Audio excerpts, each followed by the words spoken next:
여러분들은 인생을 무엇이라고 생각하십니까? 부모님들께 여쭤보면 살아있으니 사는 거라고 합니다.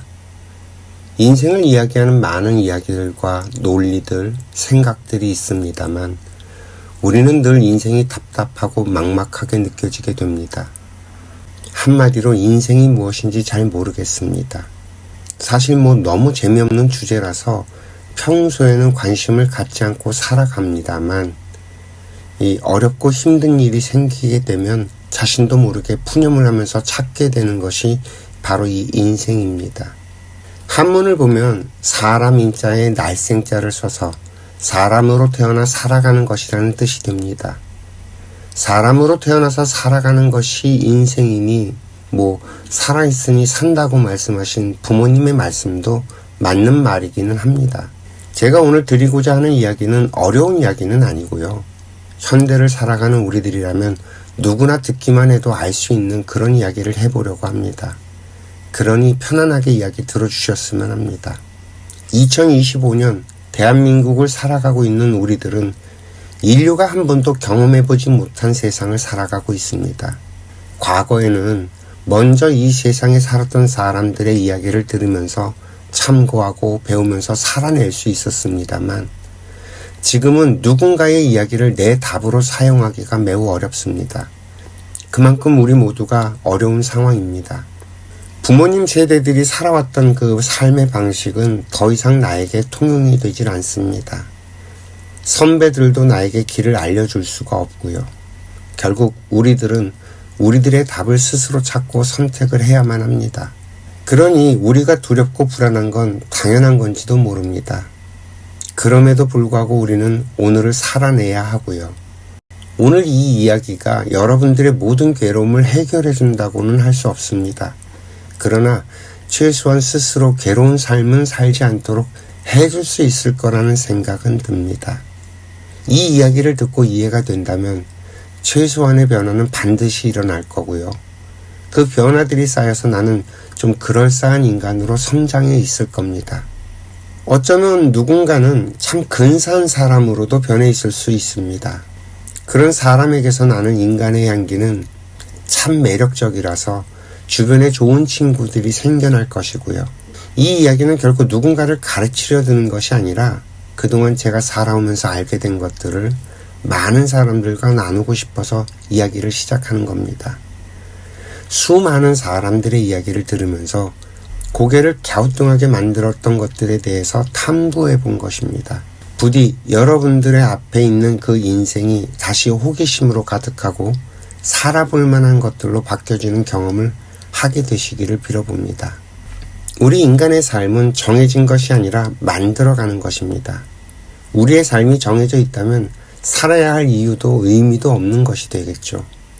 살아있으니 그저 산다는 것을 우리가 받아들일 만큼 우리들의 삶의 수준이나 의식 수준이 결코 낮지 않습니다. 그래서 우리는 괴로워하고 힘들어하면서 오늘을 열심히 살아가는 거고요.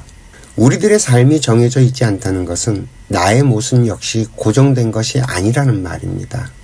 우리가 흔히 사람은 고쳐쓰기 어렵다는 말이 있기는 합니다만 이 어렵다는 말과 불가능하다는 말은 분명히 다른 거예요. 다만 우리가 그 길을 못 찾고 있는 것뿐인 거죠.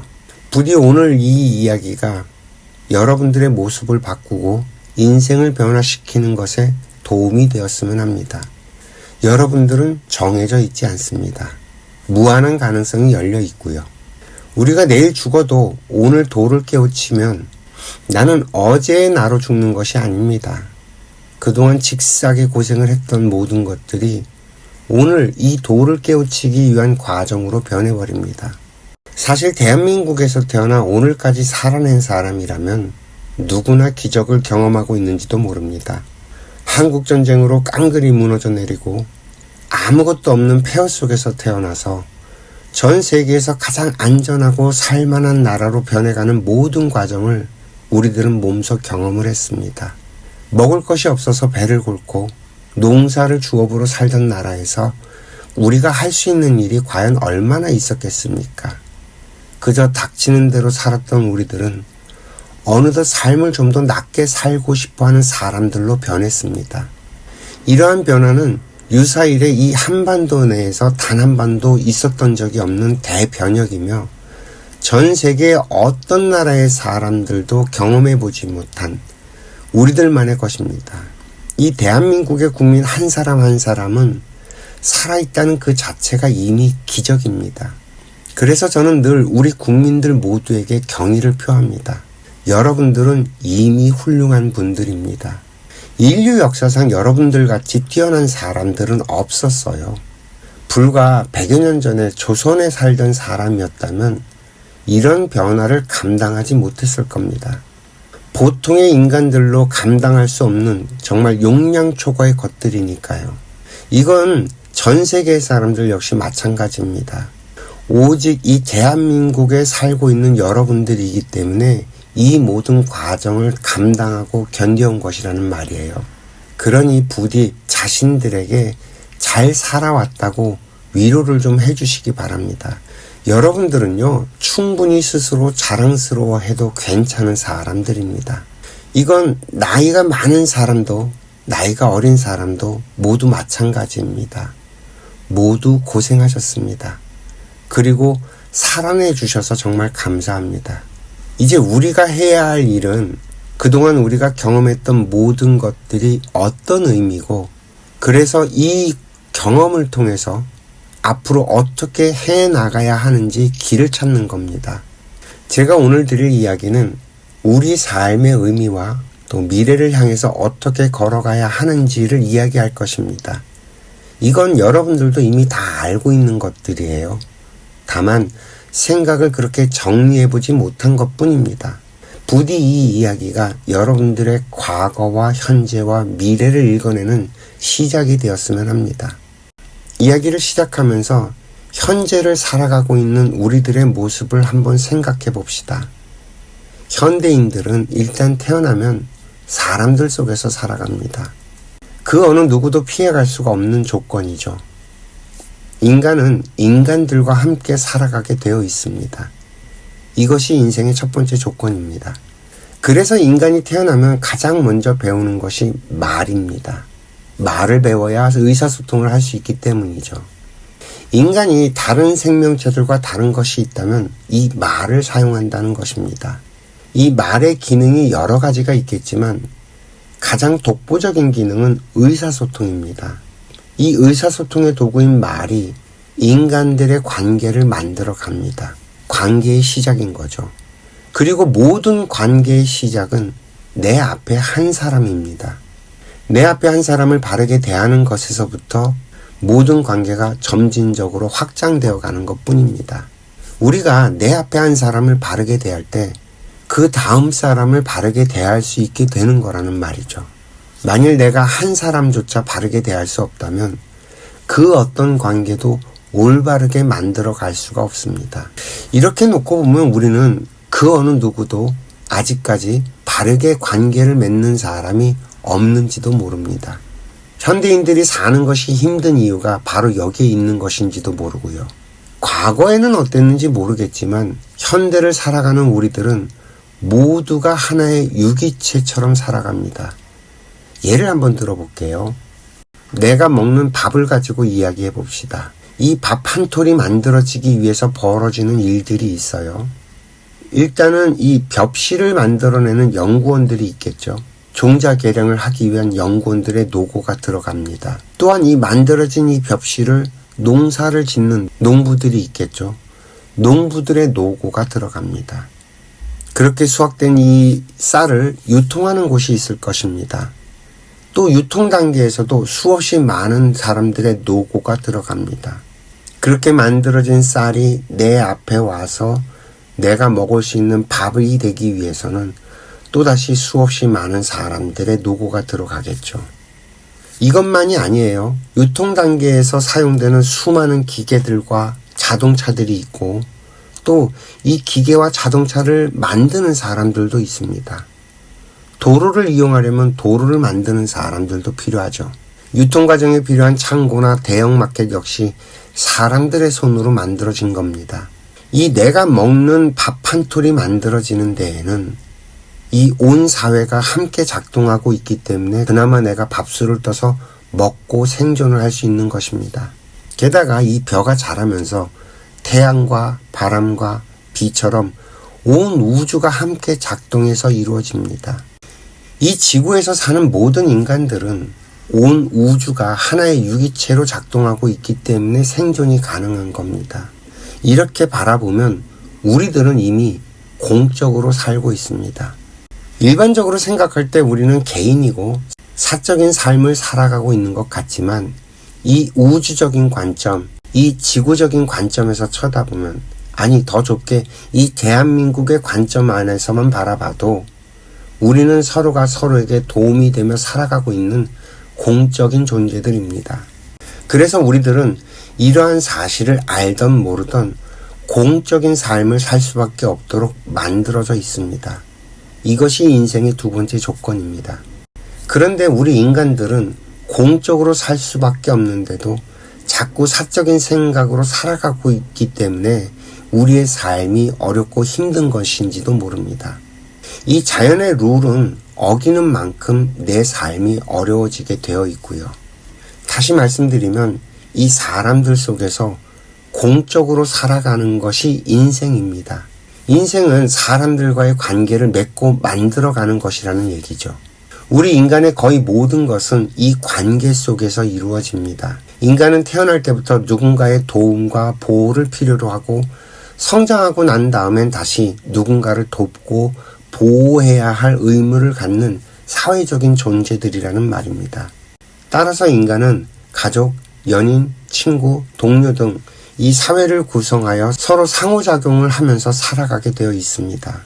인간은 사회적인 존재이기 때문에 다양한 인간과 상호작용을 맺어가면서 살아갈 수밖에 없습니다. 그러나 현대를 살아가는 많은 사람들이 이 관계의 문제로 고민을 합니다.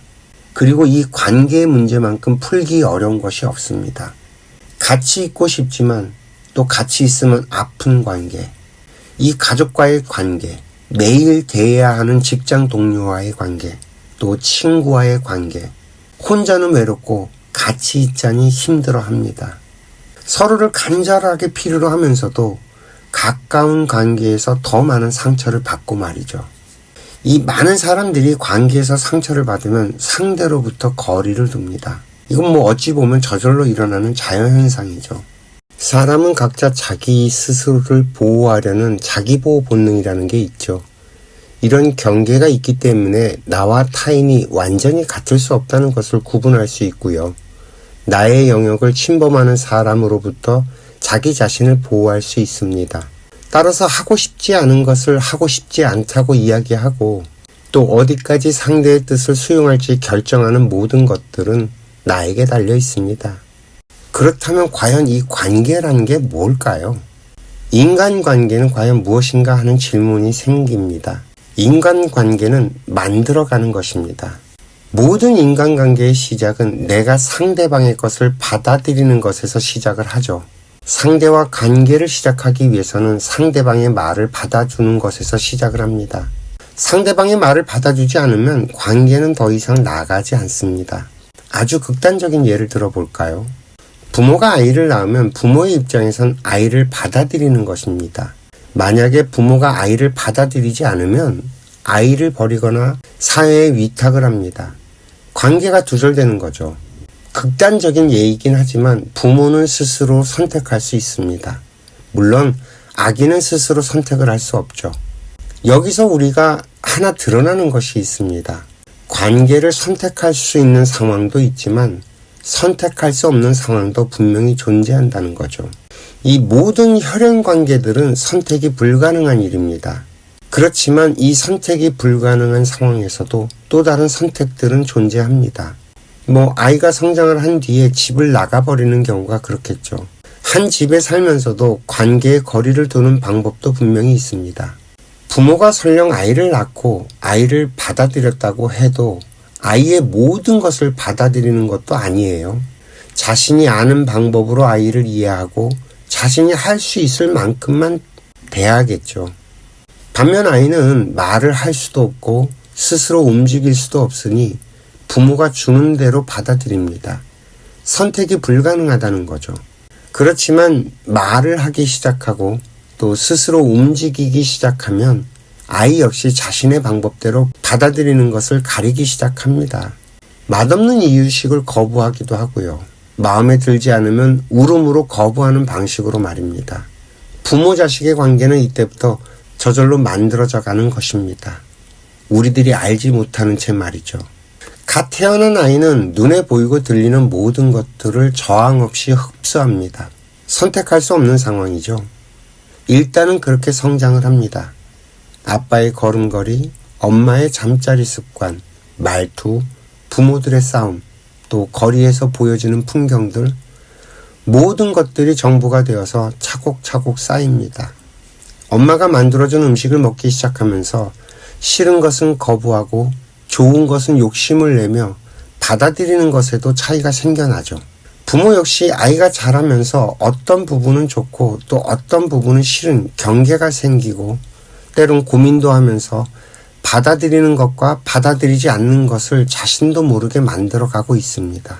보통은 자식의 생각과 말과 행동을 부모가 교육이라는 이름으로 통제를 한다고 생각하지만 이것은 부모의 방법으로 받아들일까 말까를 설정하는 것에 불과합니다. 이 자식들도 점점 성장을 하면서 자신들에게 오는 모든 정보들을 자신만의 방법으로 받아들여가면서 성장을 하고요. 부모가 하는 말 역시 자신의 생각대로 받아들이지 부모가 하는 말을 모두 고지고대로 받아들이는 건 아닙니다. 이렇게 부모 자식이 서로 자신의 방법으로 가다 보니까 점점점 사이가 멀어지는 것입니다. 아이가 커서 보육기관에 갑니다. 일단은 잘 모르니 상황을 살펴보면서 적응을 해나가겠죠. 아이의 입장에서는 받아들이는 것에서 관계 형성이 지금 일어나고 있는 중입니다. 어느 정도 파악이 되고 나면 아이는 다시 자신의 방법으로 받아들일지 말지를 결정해 갈 겁니다. 일단 선생님이 무서우면 받아들이는 신용을 하겠죠. 다른 아이가 힘으로 밀고 들어오면 눈치를 보고 멀리하거나 또 맞서거나 할 겁니다. 힘의 논리가 작동해서 분명히 억지로 되어가기도 할 겁니다. 지금까지 우리가 살아오면서 대부분의 경우에는 힘의 논리로 작동해 왔습니다. 그러면서 우리는 스스로 원해서든 힘의 논리에 굴복을 해서든 받아들이지 말지를 결정해 왔고요. 그러나 여기서 우리가 반드시 좀 알아야 할 것이 있습니다. 억지로 해서는 절대 이루어지지 않는다는 이 자연의 법칙입니다. 이 억지로 하는 것은 그 깊이를 파보면 힘의 논리에 굴복한 거예요. 힘의 논리로 강제한 것들은 절대 오래가지 못합니다. 결국엔 실패를 합니다. 우리가 모르긴 해도요, 나로 인해서 상대방은 불편한 것, 싫은 것들을 거부하는 몸부림이 발생을 하게 됩니다. 상대방이 이렇게 거부하는 것을 내가 받아들일 때 관계가 한 발 더 나아갈 수 있는 것이고요. 만약에 상대의 거부를 내가 받아주지 않으면 상대방은 마음의 문을 닫고 관계는 더 이상 발전해 나가지 않습니다. 아이는 14살 언저리까지는 주어진 자신의 환경 속에서 사람들과 관계 맺는 방식을 스스로 습득하고 자신만의 방식을 형성해 갈 겁니다. 이때 이렇게 형성된 것들이 거의 일생을 좌우하게 되고 말이죠. 우리들이 살아가고 있는 이 사회는 한 아이가 태어나서 성장하는 동안 부모와 형제자매 그리고 학교 선생님들과 친구들이라는 비교적 구속력이 강한 틀을 만들어 놓고 그 속에서 사회로 나오기 전까지 스스로 성장하도록 만들어 놨습니다. 그러나 안타깝게도 어느 누구도 관계에 대해서 설명해 주지 않습니다. 어쩌면 우리들은 지금까지 방치되어 왔는지도 모릅니다. 그러다 보니 살면서 가장 어려운 것이 인간관계가 되어버렸죠. 부부가 한 집에 살면서도 서로를 잘 몰라서 때로는 서로 등을 돌리고 다시 남이 되어버리기도 합니다. 각자 자신의 삶을 살겠다면서 말이죠. 나이가 들어가면서 인간은 관계가 견고해지고 튼튼해지기는커녕 점점 고립되고 외로워져 갑니다. 우리의 인간관계에 뭔가 문제가 반드시 있다는 얘기예요. 우리의 관계는요, 상대를 받아들이는 것에서 시작을 합니다. 상대의 것을 받아들이는 정도가 상대와의 거리를 말해주고 말이죠. 아무리 부부 사이, 부모 자식 사이라고 해도 상대방을 받아들이지 않는다면 관계의 거리는 천리 밖에 있습니다. 그저 습관처럼 관념으로 부부라고 부르고 부모 자식이라고 부르고 친구라고 부를 뿐이지 부부인 관계도 부모 자식의 관계도 친구 사이도 언제 깨질지 모르는 관계들이 훨씬 더 많다는 겁니다. 이처럼 현재를 살아가는 우리들은 바다에 떠있는 섬처럼 모두가 혼자인지도 모릅니다. 우리 인간들은요, 아무것도 없는 세상에 태어나서 사는 게 아니라 이미 만들어진 세상에 태어나서 살아갑니다. 따라서 이 땅에 태어나면 우리에게는 주어지는 환경과 조건이라는 것이 있어요. 그리고 우리는 저마다의 소질을 갖고 저마다의 얼굴을 갖고 태어나서 이 땅에 살아가는 동안 자신들이 받아야 할 교육과 해야 할 일들을 해나가면서 살아가야 합니다. 이건 저마다 다 다릅니다. 이것이 우리들에게 주어진 자연 환경이라는 조건입니다. 정말 똑같은 혈액형에 똑같은 지능에 똑같은 성격을 가진 사람이라고 해도 이 대한민국에 태어나서 사는 사람과 저기 아프리카에서 태어나는 사람이 받아야 할 교육과 해야 하는 일은 완전히 다릅니다.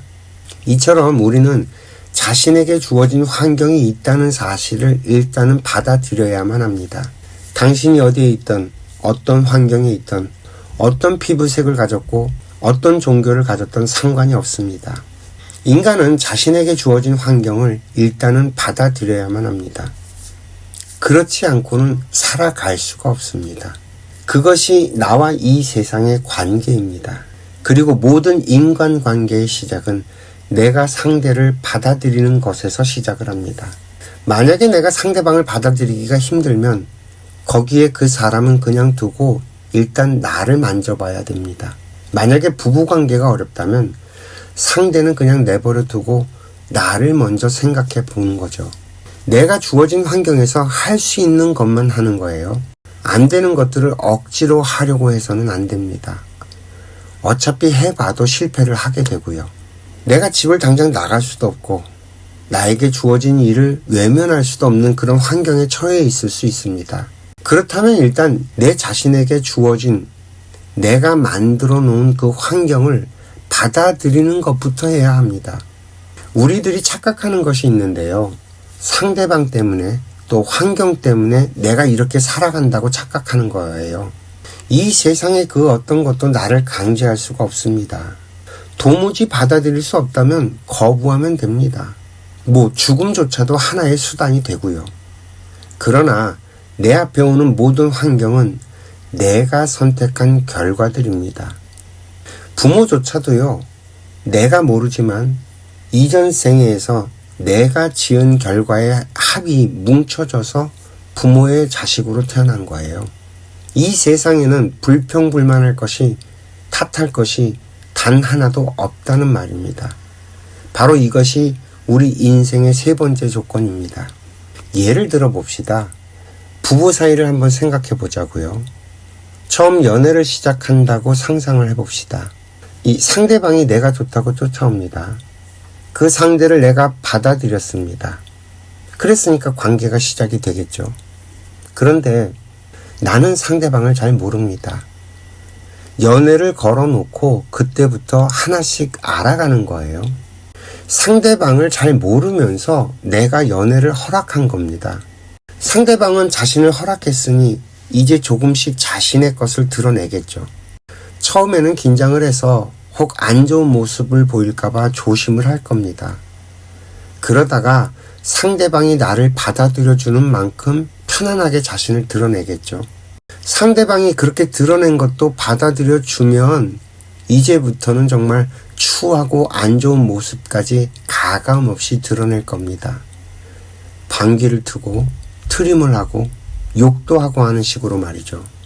만약에 그렇게 드러낸 모습이 받아들여줄만 하다고 생각이 된다면 관계는 계속 진행이 되고 더 깊어져 갈 겁니다. 그러나 어떤 모습은 도저히 용납이 되지 않고 받아들일 수 없다면 거기에서 상대방에게 정확하게 표현을 해야만 합니다. 만약에 내가 싫다는 표현을 하지 않으면요, 상대는 그 모습조차도 받아들인 것으로 착각을 해서 계속 그런 행동을 정당하게 생각하게 됩니다. 만약에 상대방이 내가 싫어하는 것에 대해 표현을 했을 때 그것을 인정하고 받아들인다면 관계는 계속 지속이 되겠지만, 내가 싫어하는 것을 받아들여주지 않는다면 관계는 거기서 멈춰질 수밖에 없겠죠. 만약에 관계 처음부터 이런 식으로 진행을 해왔다면 우리들은 아마도 아주 건강한 관계를 유지할 수 있었을 겁니다. 그런데 우리들은 이런 사실도 잘 모르고요, 그런 노력도 하지 않았습니다. 뭐든지 그냥 두리뭉실한 게 좋은 거라고 착각해서 지금까지 상대방과의 관계를 이렇게 엉망진창으로 만들어서 내가 힘들어진 겁니다. 다시 말씀드릴게요. 내 앞의 환경은 내가 선택한 결과로 만들어졌다는 겁니다. 만약에 우리의 삶이 엉망진창이고 또 모든 관계가 엉망진창이어서 도저히 손을 댈 수 없다면 일단은 아무것도 하지 말아야 합니다. 우선은 내가 견디기 어렵다면 모든 활동을 멈추고 내게 주어진 이 환경을 천천히 생각해 보는 것부터 출발을 해야 합니다. 반드시 풀어나갈 수 있는 길이 있습니다. 그저 내가 찾지 못했을 뿐이고요. 만약에 내가 스스로 해결하기가 어렵다면 도움을 받을 사람을 찾으면 됩니다. 내게 필요한 모든 것들은요, 늘 내 주변에 있습니다. 따라서 내가 도움을 받을 수 있는 사람 역시 내 주변에 반드시 있습니다. 지금은 스마트폰이라는 것이 있죠. 직접적으로 사람을 만나지 않아도 검색이라는 것을 통해서 또 지금처럼 이렇게 유튜브라는 것을 통해서 얼마든지 내가 도움을 받을 수 있어요. 그저 내가 그것을 알아채지 못할 뿐이라는 거죠. 그동안 내가 받아들여 놓은 것들이 모두 다 편향된 것들이어서, 즉 음식을 편식하는 것처럼 세상의 모든 정보들을 편식해버려서 내 생각이 그 단계에 올라가지 못하게 막고 있는 것인지도 모릅니다. 모든 문제의 해결은 나로부터 시작을 합니다. 그러니 먼저 나를 돌아봐야 하겠죠. 이 관계 문제로 고민하는 사람들이 많이 품고 있는 의문이 있습니다. 나를 바꾼다고 해서 상대방은 변하지 않을 텐데 내가 바꾸는 것이 무슨 의미가 있냐고 보통 그렇게 얘기들을 하죠. 이 문제를 해결하려면 우리가 반드시 알아야 할 것이 있어요. 우리는 누구나 자신의 인생을 살기 위해서 이 땅에 태어났다는 겁니다. 따라서 나는 나의 방법대로, 상대방들은 상대방들의 방법대로 인생을 살아가야 한다는 거죠. 나는 상대방을 내 방법대로 할 수 없고요, 상대방 역시 나를 자신의 방법으로 강제할 수가 없습니다. 바로 이것이 인생의 네 번째 조건입니다. 상대방을 내 방법대로 만들려고 하는 것은 욕심입니다. 따라서 애초부터 인간은 오직 자신에게만 어떻게 할 수 있습니다. 그래서 내게 주어진 환경을 바꾸려면 오직 내 자신만을 바꿀 수 있는 거예요. 내가 바뀌면 자연적으로 상대방도 변해갑니다. 잊지 마십시오. 내가 바뀌지 않는 한 내 환경과 상대방들은 바뀌지 않습니다. 나를 바꿔야 합니다. 다시 말하지만 지금 내 앞의 현실은 다름 아닌 내가 만들어 놓은 것들입니다. 이것을 받아들여야 합니다. 그리고 여기에서부터 시작입니다. 왜 제가 자꾸만 내 앞의 현실이 내가 만들어 놓은 것이라고 할까요? 태어나서 지금까지 내가 선택한 모든 것들의 합이 지금 내 앞의 현실이기 때문입니다. 내 생각도 내가 만들었고요. 내 습관도 내가 만들었고요. 내 앞에 있는 그 상대도 내가 선택을 했어요. 그래서 내 어려움도 내가 만든 것입니다. 나에게 주어진 것들로 내가 만들어 온 것이 지금 내 앞의 현실이라는 말이에요. 그러니 이 현실을 일단은 받아들여야만 합니다. 이것을 받아들이지 못하면요, 나는 더 이상 한 발 앞으로 나아갈 수가 없습니다. 이건 뭐 잘했다 잘못했다의 문제가 아니에요. 단지 그렇다는 거예요. 그래서 거기에서부터 문제를 풀어나갈 방법을 찾아야 한다는 거죠. 지금까지 지나온 것들을 반드시 한 번은 짚어봐야 한다는 말입니다. 이게 과거의 매이라는 말이 아니라 지금을 똑바르게 보기 위해서 복기를 해보는 겁니다. 그렇다고 자책하고 과거에 매달리는 것도 바보 같은 짓이에요. 그저 알아야 바꿀 수 있기 때문에 알아두는 것뿐입니다. 우리 인간들이 어려워지는 건 아주 심플하게 한 단어로 말을 하자면 몰라서입니다. 이 세상에는 알고도 그렇게 할 사람은 없지 말입니다. 다만 내가 무엇을 몰라서 이렇게 어려워지는 것인지도 모를 뿐인 거죠. 인간이 세상에 태어나서 인생을 살아가는 데는 법칙이 있습니다. 모르는 것을 배우는 거죠. 아이가 태어나서 성장하는 과정이 그러하잖아요. 부모를 통해서 끊임없이 받아들이면서 배웁니다. 몸을 바둥바둥거리면서 몸 쓰는 법도 배우고요.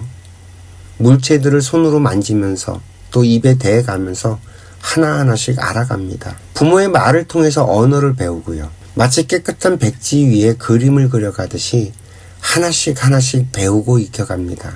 엄마 아빠의 걸음걸이를 보면서 걷는 것이 저절로 팔자가 되기도 하고요.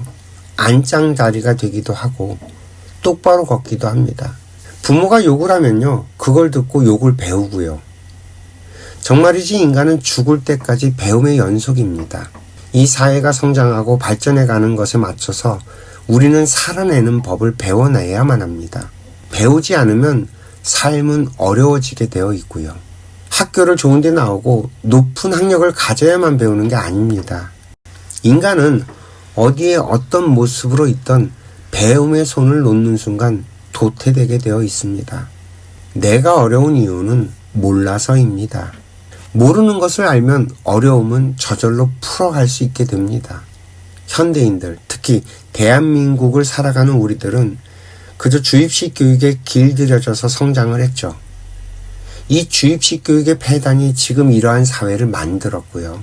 저마다의 소질과 환경이 다른 사람들을 하나의 테두리에 묶어놓고 강제로 교육을 시키다 보니까 스스로 공부에 대해서 거부감을 갖고 새로운 것을 받아들이는 일을 좋아하지 않게 됐습니다. 그래서 어느 순간 배우는 것에 손을 놓고 말아버렸죠. 정말이지 이 공부라는 단어에 대해서 노이로제가 걸리고 만 겁니다. 그런데 말입니다. 이 세상에서 재미가 일어나는 것은 바로 이 모르는 것을 아는 데 있습니다. 아이들을 한번 보세요. 항상 깔깔거리고 웃죠. 나이가 어릴수록 웃음이 많은 이유는 이 모르는 것을 받아들이는 일을 거부하지 않기 때문에 그래요. 모르는 것을 바라보면서 배워가고 알아가는 이 과정에서 재미가 일어나고 있다는 겁니다. 그런데 어느 순간 우리들은 받아들이는 일을 거부하기 시작합니다. 모르는 것을 포기하고 말이죠. 그러니 점점 더 흥미와 재미를 잃어갑니다. 점점점 나이를 먹어가면서 재미를 잃어버리고 웃음을 잃어버리게 됩니다. 또한 우리는 교육을 받는 것이 어느 정도 평준화가 되다 보니까 내가 아는 것과 다른 생각들은 받아들이지를 못합니다. 유유상종이고 비슷한 에너지들끼리 몰려다니다가 보니까 자연히 비슷한 생각과 습관을 가진 사람들과 어울리게 되고 나와는 다른 생각을 가진 사람과는 어울리지 못해서 균형이 깨져버렸죠. 우리가 그 편식을 하면 몸이 망가지는 건 다 알면서 이 지식과 정보를 편식하게 되면 생각에 병이 든다는 것은 잘 인식을 못합니다. 어떻게 생각해보면 우리에게 주어진 환경이 그렇게 만든 것이기 때문에 이걸 전적으로 우리의 잘못이라고 말할 수도 없기는 합니다만 지금 우리가 그리고 당신이 뭔가 불편하고 어렵고 힘들다면 정말이지 다른 길을 찾고 생각을 정리해보고 내가 부족한 다른 사람들의 생각들을 받아들여 놔야만 할 겁니다. 현재 우리가 살아가는 이 세상은 과거와는 많이 다릅니다. 정말이지 사람의 숫자도 엄청나게 많아졌고요. 우리들의 생활 반경도 엄청 넓어졌어요.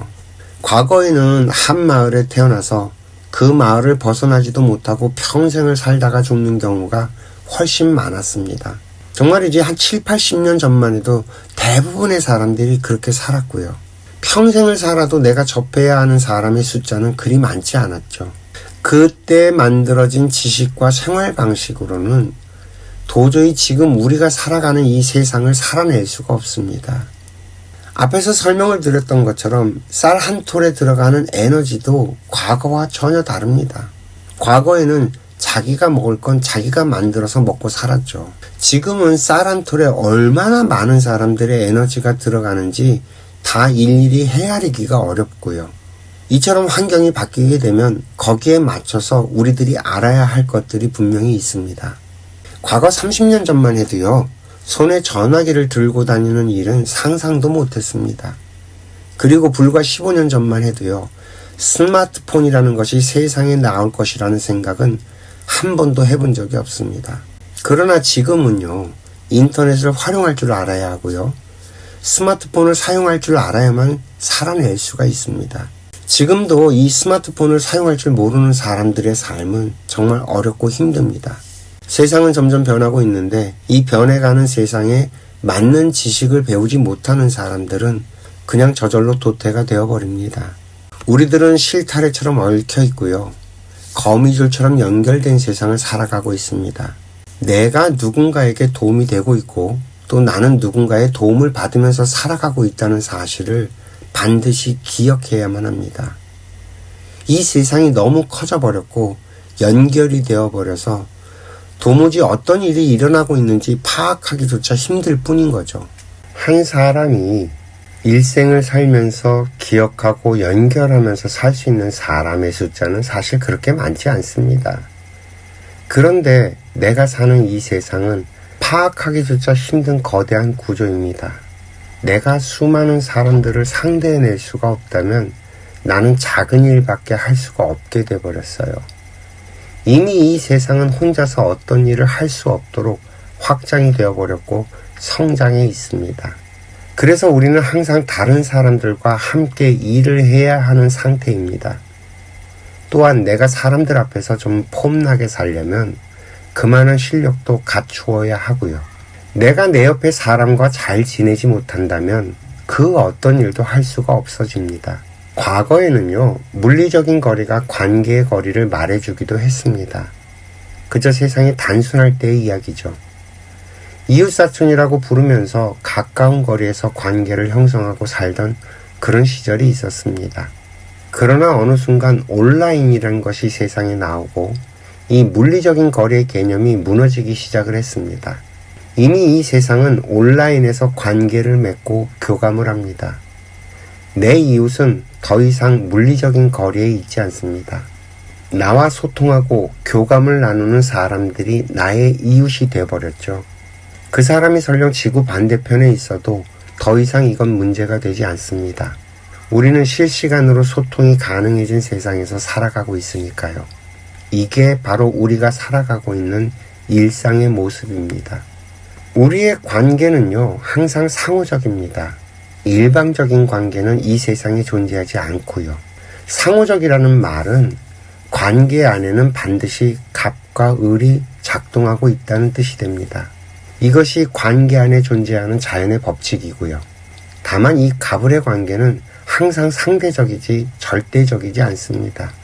아이를 보호하고 지키는 부모는 아이들에게 갑의 존재이기도 하지만 만약에 컴퓨터를 모르는 부모가 아이에게 컴퓨터를 배워야 한다면 아이가 갑이 되고 부모는 을이 됩니다.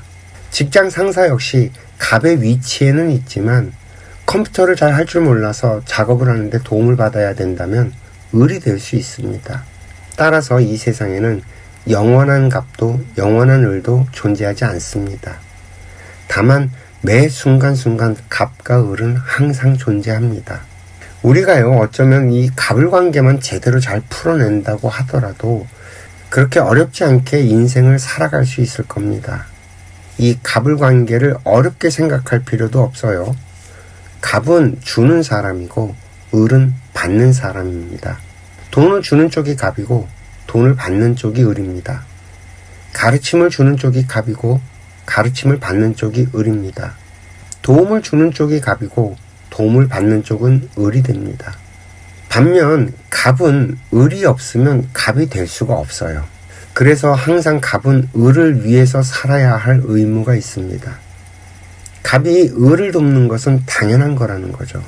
이 당연한 것을 가지고 생색을 내고 자랑하는 것은 돕는 것이 아니라 갑질이 돼버립니다.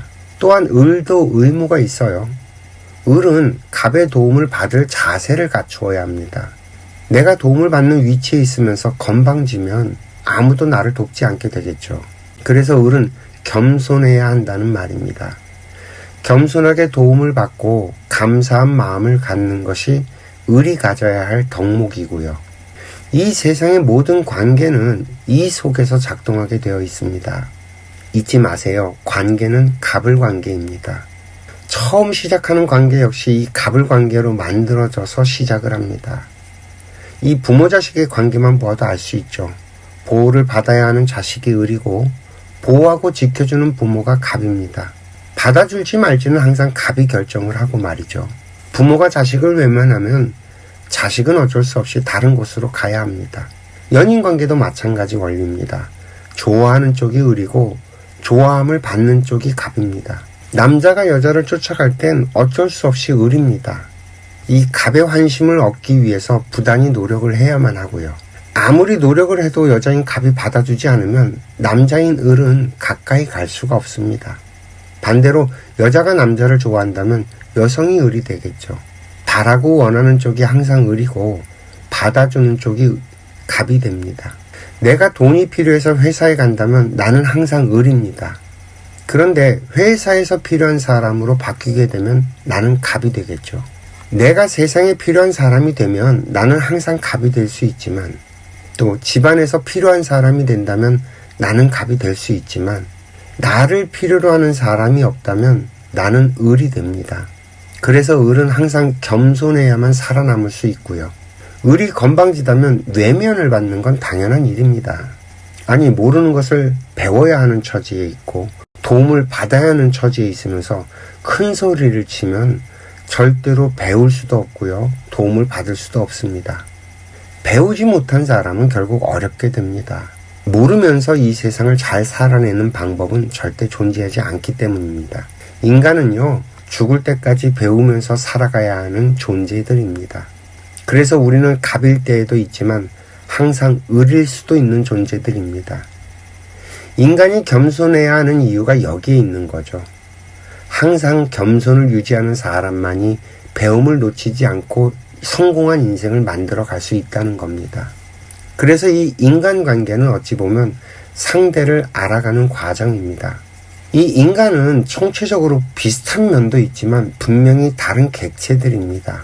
그리고 이 지구상에는요, 이미 80억 개의 얼굴들이 있고 80억 개의 생각들이 있습니다. 잠시 우리 이 생각이 만들어지는 과정을 살펴봅시다. 우리들의 생각은 지식이 만들어갑니다. 또 이 지식들은 정보들로 구성이 되어 있죠. 내 눈과 귀, 오감을 통해서 들어오는 모든 것들이 정보입니다. 이 정보들이 어느 정도 일정량의 질량을 갖게 되면 지식이라고 부르게 됩니다. 우리들은 태어나면서 보고 듣고 맛보고 느낀 것들을 통해서 이 세상을 살아가고 알아갑니다. 아마 처음에는 생각이라고 부르기에도 민망한 상태였겠지만 차츰차츰 정보들과 지식들이 내면에서 작동을 하면서 생각이라는 것이 저절로 만들어집니다. 이처럼 나의 생각은요, 외부에서 들어오는 정보와 지식들이 기존에 내가 가지고 있던 정보와 지식들과 결합해 가면서 점점 확장되고 성장을 해가는 겁니다. 우리들의 생각은 이런 과정을 거쳐서 이루어지는 거죠. 책을 많이 읽고 생각을 정리하는 사람은 그만큼 많은 지식들로 인해서 생각이 확장되고 커져 있습니다. 그러나 외부에서 들어오는 정보와 지식을 무시하고 사는 사람은 그만큼 생각이 작겠죠. 그래서 어떤 사람은 이 지구상에서 일어나는 정보들을 수집하고 정리하면서 일을 하는 사람이 있고요. 또 어떤 사람은 오늘 저녁에 뭘 해먹을까 고민하면서 살아가게 됩니다. 이처럼 생각은 받아들인 정보와 지식에 비례하게 됩니다. 큰 생각을 하는 사람이 처음부터 정해져 있는 것이 아니라는 말이에요. 이 인간관계가 유연한 사람의 특징은 상대방의 말을 잘 듣습니다. 상대방의 말을 잘 듣는다는 건 상대가 주는 정보를 받아들인다는 말이에요. 그리고 상대방은 나에게 말로만 정보를 주는 게 아닙니다. 얼굴 표정, 제스처 속에도 상대방의 내면 세계가 다 들어 있습니다. 이처럼 상대방은 끊임없이 나에게 정보를 주고 있는데 나는 그것을 알아채지 못하고 무관심으로 흘려보내고 있는 것 뿐이고요. 상대방이 나에게 주는 정보들을 잘 받아들여 놓으면 상대를 알아갈 수 있습니다. 그리고 상대방을 알아야만 상대방을 바르게 대할 수 있어지고요. 잘 모르는 사람은 바르게 상대할 수가 없습니다. 모르는 사람에게 내가 아는 내 방법대로 행동을 하는 거는 무식한 행동이 되고요. 절대로 상대와의 관계가 발전해 나갈 수 없습니다. 연애하는 관계를 한번 예를 들어볼게요. 데이트 신청을 했습니다. 같이 만나서 차 한 잔을 마시면서 이야기를 시작합니다. 만약에 밥부터 먹자고 아무런 식당을 예약했다면 상대방은 처음부터 기분이 좀 상하고 만남 자체를 거절할 수도 있겠죠. 일단 차를 마시면서 상대방과 대화를 할 때는 가볍게 나의 이야기를 할 거예요. 왜냐하면 어쩌면 상대방은 아직 이야기를 할 준비가 안 되어 있을 수도 있으니까요. 그렇게 상대방이 이야기를 자연스럽게 할 수 있도록 이야기거리를 먼저 제공해 주는 거죠. 그렇게 상대가 편안하게 이야기를 할 수 있게 만들려면 저절로 내 자신의 이야기를 하면서 정보를 주는 겁니다. 나는 무엇을 좋아하고 싫어하는지 차츰차츰 알게 되죠. 그리고 매운 것을 못 먹는 사람과 매운탕을 먹으러 가자는 신뢰를 범하지는 말아야 할 겁니다. 그래야 관계가 부드럽게 진전이 될 수 있겠죠. 우리가 상대방을 모르면요, 상대를 대할 수 없는 건 너무 당연한 일입니다. 그래서 상대방의 말을 많이 들으면 들을수록 나는 상대방을 많이 알게 되고 상대방을 자연스럽게 대할 수 있어지는 겁니다. 이처럼 많이 아는 사람이 갑이 됩니다. 상대방을 모르는 사람은 을이 되겠죠. 상대방에 대해서 깜깜해갖고 어떻게 대해야 될지를 모르니까요. 때로는 사람을 대한 경험이 많은 사람은 금방 상대를 알아갈 겁니다. 이미 많이 축적되어 있는 이 데이터들과 융합해서 상대방을 파악하는 과정이 많이 단축되겠죠. 그러나 진정한 고수는 절대 속단하지 않습니다. 여전히 신중하게 상대방의 말을 듣죠.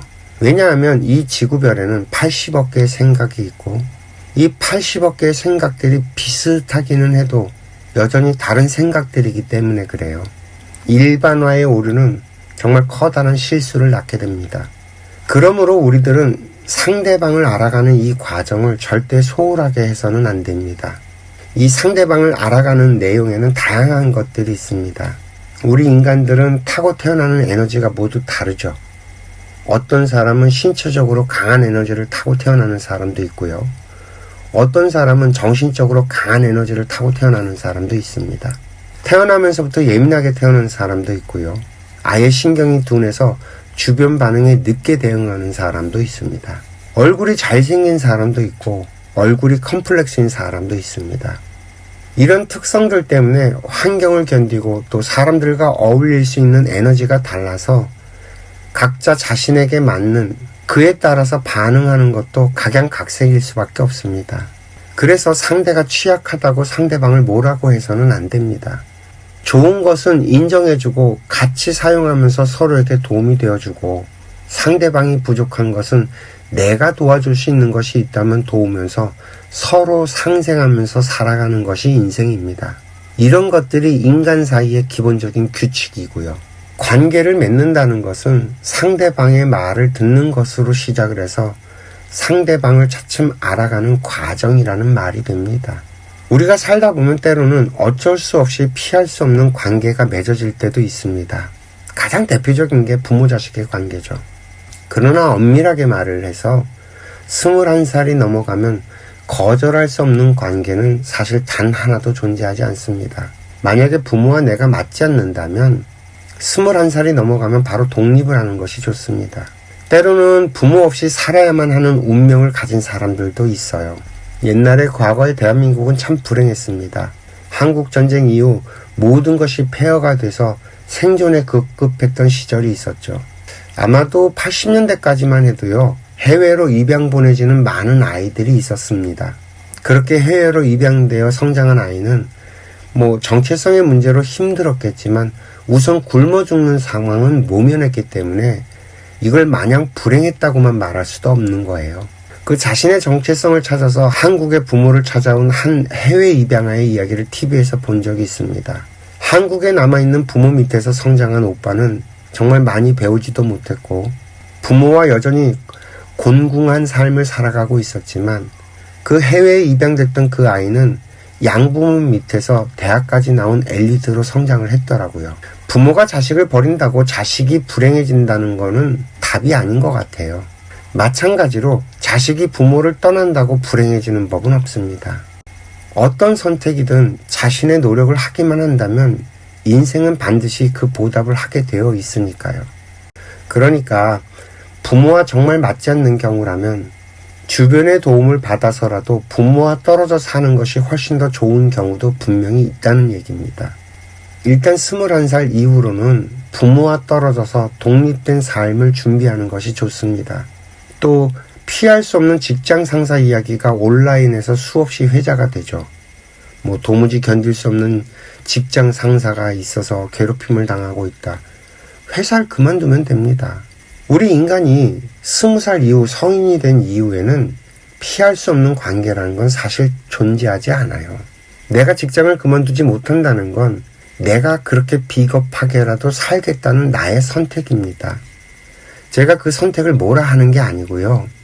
내가 그 선택을 했다면 그 피할 수 없는 직장 상사에 대해서 욕을 해서는 안 된다는 말을 하는 거예요. 과거에 아이고 더러워도 때려칠 수 없는 경우들이 있었어요. 정말 먹고 살기 위해 생존의 시간들이었기 때문에요. 그러나 지금 우리가 살아가는 이 시대는 생존의 문제가 아니라 더 나은 삶을 살기 위한 선택의 시대입니다. 얼마든지 싫으면 그만둘 수 있다는 얘기고요. 다만 우리가 한 가지 좀 알고 넘어가야 할 게 있어요. 이 똥이 더러워서 피한다고 피해지지 않는다는 거예요. 못 피하려다 된똥 만난다는 얘기 들어보신 적 있나요? 그게 인생입니다. 내가 만난 그 피할 수 없는 괴로운 그 상대는 내가 알아야 할 것들이 있어서 만났다는 거예요. 그 공부가 끝나지 않으면 나는 그 굴레에서 벗어나지 못하고 또다시 그거보다 더 지독한 또 누군가를 만나서 그 공부를 할 수밖에 없다는 얘기가 되고요. 이게 좀 이해가 되실지 모르겠지만 말입니다. 정말 재미난 거는요. 사람은 항상 상대적이라는 것입니다. 어떤 누군가에게는 지옥 같은 그 상사가 다른 누군가에게는 전혀 그렇지 않은 경우가 훨씬 더 많습니다. 아무리 세상에서 막 나가는 깡패라고 해도요. 자기 친구에게는 정말 둘도 없는 사람으로 변합니다. 이처럼 사람의 행동과 태도는 고정된 것이 아니라 상대방에 따라 다르게 나온다는 겁니다. 따라서 지옥 같은 상사를 만났다는 것은 나의 생각, 행동, 그리고 나의 생활 방식에 무언가 문제가 있다는 것을 의미합니다. 내가 만약에 아닌 것에 대해서 표현하는 힘을 길러내지 못했다면 상대들은 나를 함부로 하게 되어 있습니다. 자기 표현이 명확한 사람은 대개가 상대방들이 함부로 대하지 않게 되어 있거든요. 희한하게 우리들은 어려서부터 항상 착한 사람이 되라고 강요를 받고 살았습니다. 모든 교육이 착한 사람의 포커스를 맞추고 있고요. 그러나 우리의 삶에서는 착한 사람은 항상 당하고 아프게 되어 있습니다. 착한 사람이 사랑을 받는 건 딱 7살 정도까지일 거예요. 7살이 넘어가게 되면 착한 것만으로는 살아남을 수 없습니다. 7살이 되기 전까지는 부모가 주는 것을 무조건 받아야만 하는 상황이죠. 부모가 주는 것을 거부하기가 어렵습니다. 그래서 착한 아이가 부모에게 사랑을 받습니다. 이 착하다는 기준은 분명히 부모의 말을 잘 듣는 아이일 겁니다. 물론 요즘에는 4살만 돼도 부모의 말을 듣지 않는 아이들이 수두룩하다고 합니다. 그러나 그런 경우에도 분명히 찬찬히 그 내부적인 것들을 들여다보면 부모가 철이 없고 아이를 다뤄낼 실력이 없는 경우일 거예요. 만약에 부모가 부모로서 힘을 갖고 있게 되면 아이는 착한 아이로서 부모의 말을 잘 들으면서 성장을 하게 될 겁니다. 그리고 또 하나의 변수가 생기는 게 있죠. 일찍 보육기관에 보내지는 경우에요. 이 보육기관의 선생님은 정말 절대적인 권력의 소유자입니다. 아이는 부모와 선생님 사이에서 처음엔 혼란을 겪게 될 거예요. 과연 어디가 더 맞은지, 어디의 말을 따라야 하는 것인지, 누구의 말을 들어야 나한테 더 유리한지, 결국에는 힘이 더 있는 쪽을 따르게 됩니다. 아마 요즘 아이들이 부모 말을 잘 안 듣는 이유를 따져보면 너무 일찍 보육기관에 보내진 탓도 있을 겁니다. 이 부모의 말이 절대적이지 않다는 것을 너무 일찍 알아버린 거죠. 아이가 학교에 들어가게 되면요, 더더욱 부모의 말을 받아들이지 않게 됩니다. 부모 자식 간의 단절은 이미 시작이 됐으니까요. 그리고 아이들은 서서히 알게 됩니다. 착하게 살면 등신이 된다는 걸. 그러나 이 학교에서도 아이들에게 착하게 살라고 가르칩니다. 그렇게 가르치는 선생들도 결코 착하게 살지 않으면서 말이죠. 그럼에도 불구하고 이 사회는 정말 착한 사람 컴플렉스가 너무 가득합니다. 착하게 살면요, 남에게 이용당하는 등신이 됩니다. 우리는요, 바르게 살아야지 착하게 살아서는 안 되는 거란 말이에요. 아니, 그럼 막 살아도 된다는 말이냐? 아니죠. 막 살면 사람들한테 외면받고요. 결국 혼자가 되고 이 사회에서 도태가 됩니다. 그럼 도대체 어떻게 살아야 한다는 말입니까? 우리는 사람을 알아가면서 살아야 합니다. 이 세상에는 정말 5만 가지 사람들이 다 있습니다. 우리 인간들의 삶에는 5만 가지 것들이 다 필요해서 5만 종류의 인간들이 살고 있는 거예요. 그래서 우리가 이 세상을 살아내려면 그 5만 가지 인간 군상의 모습들을 알아야만 합니다. 알아야 대처를 하고 상대를 할 수 있어지고 말이죠. 사람을 상대한다는 것은 항상 상대적이어서 상대방을 모르고 상대방을 바르게 대할 수가 없습니다. 따라서 우리가 학교라는 울타리에서 정작 배워야 할 최고의 것들은요, 친구의 모습들을 보면서 인간의 모습이 이렇구나 하는 것을 알아가는 것들입니다. 그만큼 오랜 시간 관찰할 수 있도록 1년에 한 번씩 반을 바꿔주잖아요. 같은 반 안에서 매일 같은 친구들을 만나면서 인간의 모습을 공부하는 것입니다. 형제들은 더 지독하죠. 1년 365일 붙어서 그 사람을 공부시킵니다. 그래서 어쩌면 내가 가장 받아들이기 어려운 인간의 유형이 형제로 와 있는지도 모릅니다. 그 다음으로 어려운 사람들이 같은 학교에서 같은 반으로 만나게 되는 친구들일 겁니다. 그렇게 인간을 공부시키고 사람을 상대하는 법을 훈련시켜서 사회에 내보내는 시스템이 학교인 것입니다. 우리들은 이때 사람을 공부하고 나를 표현하는 법도 배우고 또 상대가 상처받지 않게 거절하는 법도 배웠어야 했던 거죠. 서로 어울리면서 협동하는 것도 이때 배웠어야만 합니다. 우리들의 학교들이 해야 할 진짜 교육은 사실 여기에 있는 거죠. 우리가 인생을 살아가면서 만나게 되는 사람들은 내가 반드시 만나야 되고 알아야 할 사람들입니다. 내가 몰라도 되는 사람은 절대 내 앞에 나타나지 않게 되어 있습니다. 이것은 자연스럽게 일어나는 자연현상인 거예요.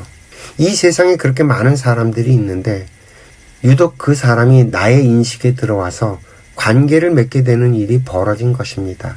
우리는 이웃집에 살아도 서로 몰라도 상관없는 사람은 사는 동안 내내 관계를 맺지 않고도 살아갑니다. 그러나 아무리 멀리 있어도 알아야 할 사람은 반드시 만나서 관계를 맺게 되고 말이죠. 참 희한한 세상이죠. 만약에 그 사람이 싫어서 피하게 되면요, 그 사람과 똑같은 유형의 더 지독한 사람을 결국엔 만나게 됩니다. 똥 무서워서 피하면 된똥 만난다는 말이 그거죠. 그래서 가장 현명한 방법은 피하지 말고 그 사람을 차근차근 공부해 나가는 겁니다. 우리는 흔히 학교를 다니고 책을 보는 것을 공부라고 생각합니다만 절대 그렇지 않아요. 사실은 내게 보이고 들리는 모든 것들이 공부입니다. 우리는 드라마 한 편을 보면서 미처 생각하지 못했던 것, 미처 몰랐던 것들을 접하게 됩니다. 오만 인간 군상을 간접적으로 경험하고 알게 되는 것이죠. 인간의 진짜 공부는 사람에게 있다는 말입니다. 한 사람 한 사람이 교과서이고 텍스트입니다. 이런 한 사람이 내 앞에 온다는 것은 축복입니다. 그 사람이 살아온 세월이 동시에 내 앞으로 온 것이니까요. 그 사람이 경험한 모든 것들이 같이 동시에 내 앞에 왔습니다. 그리고 그 사람이 알고 있는 모든 인연들도 나와 연결이 될 수 있는 거고요. 한 사람이 내 앞에 온다는 건 어찌 보면 하나의 군단이 나와 연대를 하기 위해서 온 것인지도 모릅니다. 그렇게 소중한 인연을 함부로 대한 나는 그 함부로 한 대가를 반드시 치르게 되어 있습니다. 그래서 우리가 해야 할 일은 내 앞에 온 사람을 읽는 것입니다. 안타깝게도 우리들은 사용 설명서가 없습니다. 저는 어렸을 때부터 나를 사용하는 설명서가 만들어져 있다면 얼마나 좋을까 생각을 해본 적이 있습니다. 그 각자의 사용 설명서를 배포해 다닐 수가 없으니 우리는 말로서 상대방에게 나의 정보를 전달하는 수밖에 없습니다. 마찬가지로 상대방의 정보 역시 상대방의 말과 행동으로 드러납니다. 모든 인간관계의 시작은 듣는 것으로 시작이 된다는 말입니다. 그저 상대방의 말을 잘 듣기만 하면 됩니다. 내 생각으로 상대를 판단하는 것은 굉장히 위험해요. 그냥 들으세요. 그리고 아니라고 말하지 마세요. 상대방은 그렇게 말을 하는데 분명한 이유가 있습니다. 상대방은 그렇게 생각하는 이유가 반드시 있다는 말이에요. 왜 그런 생각을 하고 왜 그런 말을 하고 왜 그런 행동을 하는지 상대방의 말을 듣다 보면 결국 알게 됩니다. 그렇게 알 때까지 우리는 들어야 합니다. 이렇게 알게 되면 비로소 나는 바르게 상대를 대할 수 있어집니다. 그리고요, 설령 내가 상대방을 이해하고 알았다고 해도 상대방이 하는 그 방법들이 싫다면 거부하면 됩니다. 상대방에게 내가 맞출 수 없다면 그만두면 되고요. 지금은 당장 내가 그렇게 할 수 있는 실력이 없으니 그냥 거부하고 말아버리면 됩니다. 이때 조심해야 되는 게 상대방이 잘못된 거라고 매도를 하면 안 된다는 것뿐이에요. 이거는 뭐가 맞다 틀리다가 없습니다. 그저 알면 쓸 수 있고 모르면 못 쓰는 것일 뿐이에요. 기계가 아무리 좋아도 사용 방법이 어려우면 쓸 수 없는 것과 같아요. 사실 정말 좋은 기계는요, 사용 방법이 간단합니다. 사용이 어려운 사람은 좋은 사람이 아닐 수 있다는 말이 듭니다. 그렇게 어려운 건 좀 맨 나중에 뒤로 미루고 내가 좀 가지고 놀 수 있는 거, 내가 좀 재밌게 할 수 있는 그런 상대들부터 만나는 거예요. 이게 사람을 대하고 사람을 알아가는 요령입니다. 쉬운 것부터 시작을 해서 난이도를 점점 높여가는 것은 망고불변의 진리인 거죠. 일단은 나의 생각을 당당하게 말하거나 또 상대에게 거절을 하려면 일단 나에게 힘이 좀 있어야 가능합니다. 제가 어릴 적에 저희 아버지는 항상 저한테 원하는 게 있다면 본인을 이해시키고 설득하라고 하셨어요. 아이고 5살짜리 꼬마애가 논리가 있다면 얼마나 있겠어요. 하지만 정말 원하는 것을 얻기 위해서 막 생각을 쥐어짜고 막 이러면서 성장을 했죠. 그리고 그런 것들을 아버지에게 설명하는 습관을 들여왔습니다. 그러다 보니까 어디에 가더라도 항상 자신의 생각을 말하는 것이 전혀 어렵지 않게 됐죠. 아니, 오히려 그 시절에는 싸가지 없는 놈이라는 소리를 줄창 듣고 살았습니다. 그 시절에는 학교 선생님이나 선배들에게 자신의 생각을 말하는 것이 받아들여지지 않던 시절이었거든요. 어른들에게 자신의 생각을 말하는 게 말대답한다고 받아들여지던 시절이었으니까요. 덕분에 저 역시 많은 우여곡절을 겪기도 했습니다. 선배들한테 두들겨 맞기도 하고요. 내가 안다고 굳이 말을 할 필요가 있는 건 아니라는 것들도 덕분에 배웠고 말이죠. 이 말을 하는 데는 하나의 법칙이 있습니다. 내가 하는 말은 듣는 상대방이 이해가 되게 말을 해야 한다는 거예요. 흔히 우리는 개떡같이 말해도 찰떡같이 알아들으라고 합니다만 개떡같이 하는 말은 개떡같이 알아들어야 하고요. 찰떡같이 하는 말은 정말 찰떡처럼 알아듣는 것이 자연의 법칙입니다. 내가 하는 말이 상대방에게 먹히지 않는다면 우리는 윽박을 지르면서 화를 내거나 입을 닫게 되죠. 둘 다 실력이 없어서 생기는 일입니다. 이 하는 말이 이해가 되면 상대는 받아들이게 되어 있습니다. 저절로 자연적인 현상인 거죠. 그러나 상대가 이해되게 말을 하기 위해서는요, 상대방을 알아야 해요. 상대방이 이해할 수 없는 말이라면 하지 말아야 합니다. 그러나 우리들은 살아가면서 내가 아는 것은 상대방도 알고 있다고, 그래서 내가 하는 말을 상대가 이해할 수 있을 거라고 착각을 합니다. 우리가 가장 많이 사용하는 말이 그 상식이라는 단어죠. 그 상식이 통하는 사회를 꿈꾸고 말이죠. 그러나 이건 정말 대단한 착각입니다. 이 상식이라는 단어를 보면요, 늘상자의 알식자예요.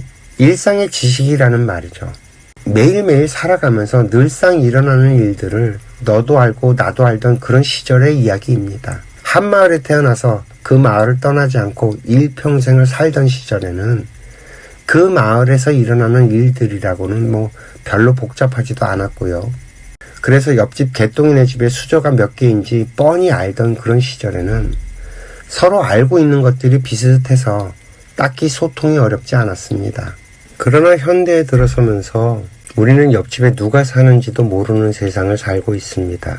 80억 인류는 모습도 다르고 자라온 환경도 다르고 배운 것도 달라서 서로의 생각이 도저히 알 수 없는 단계에 이르렀고요.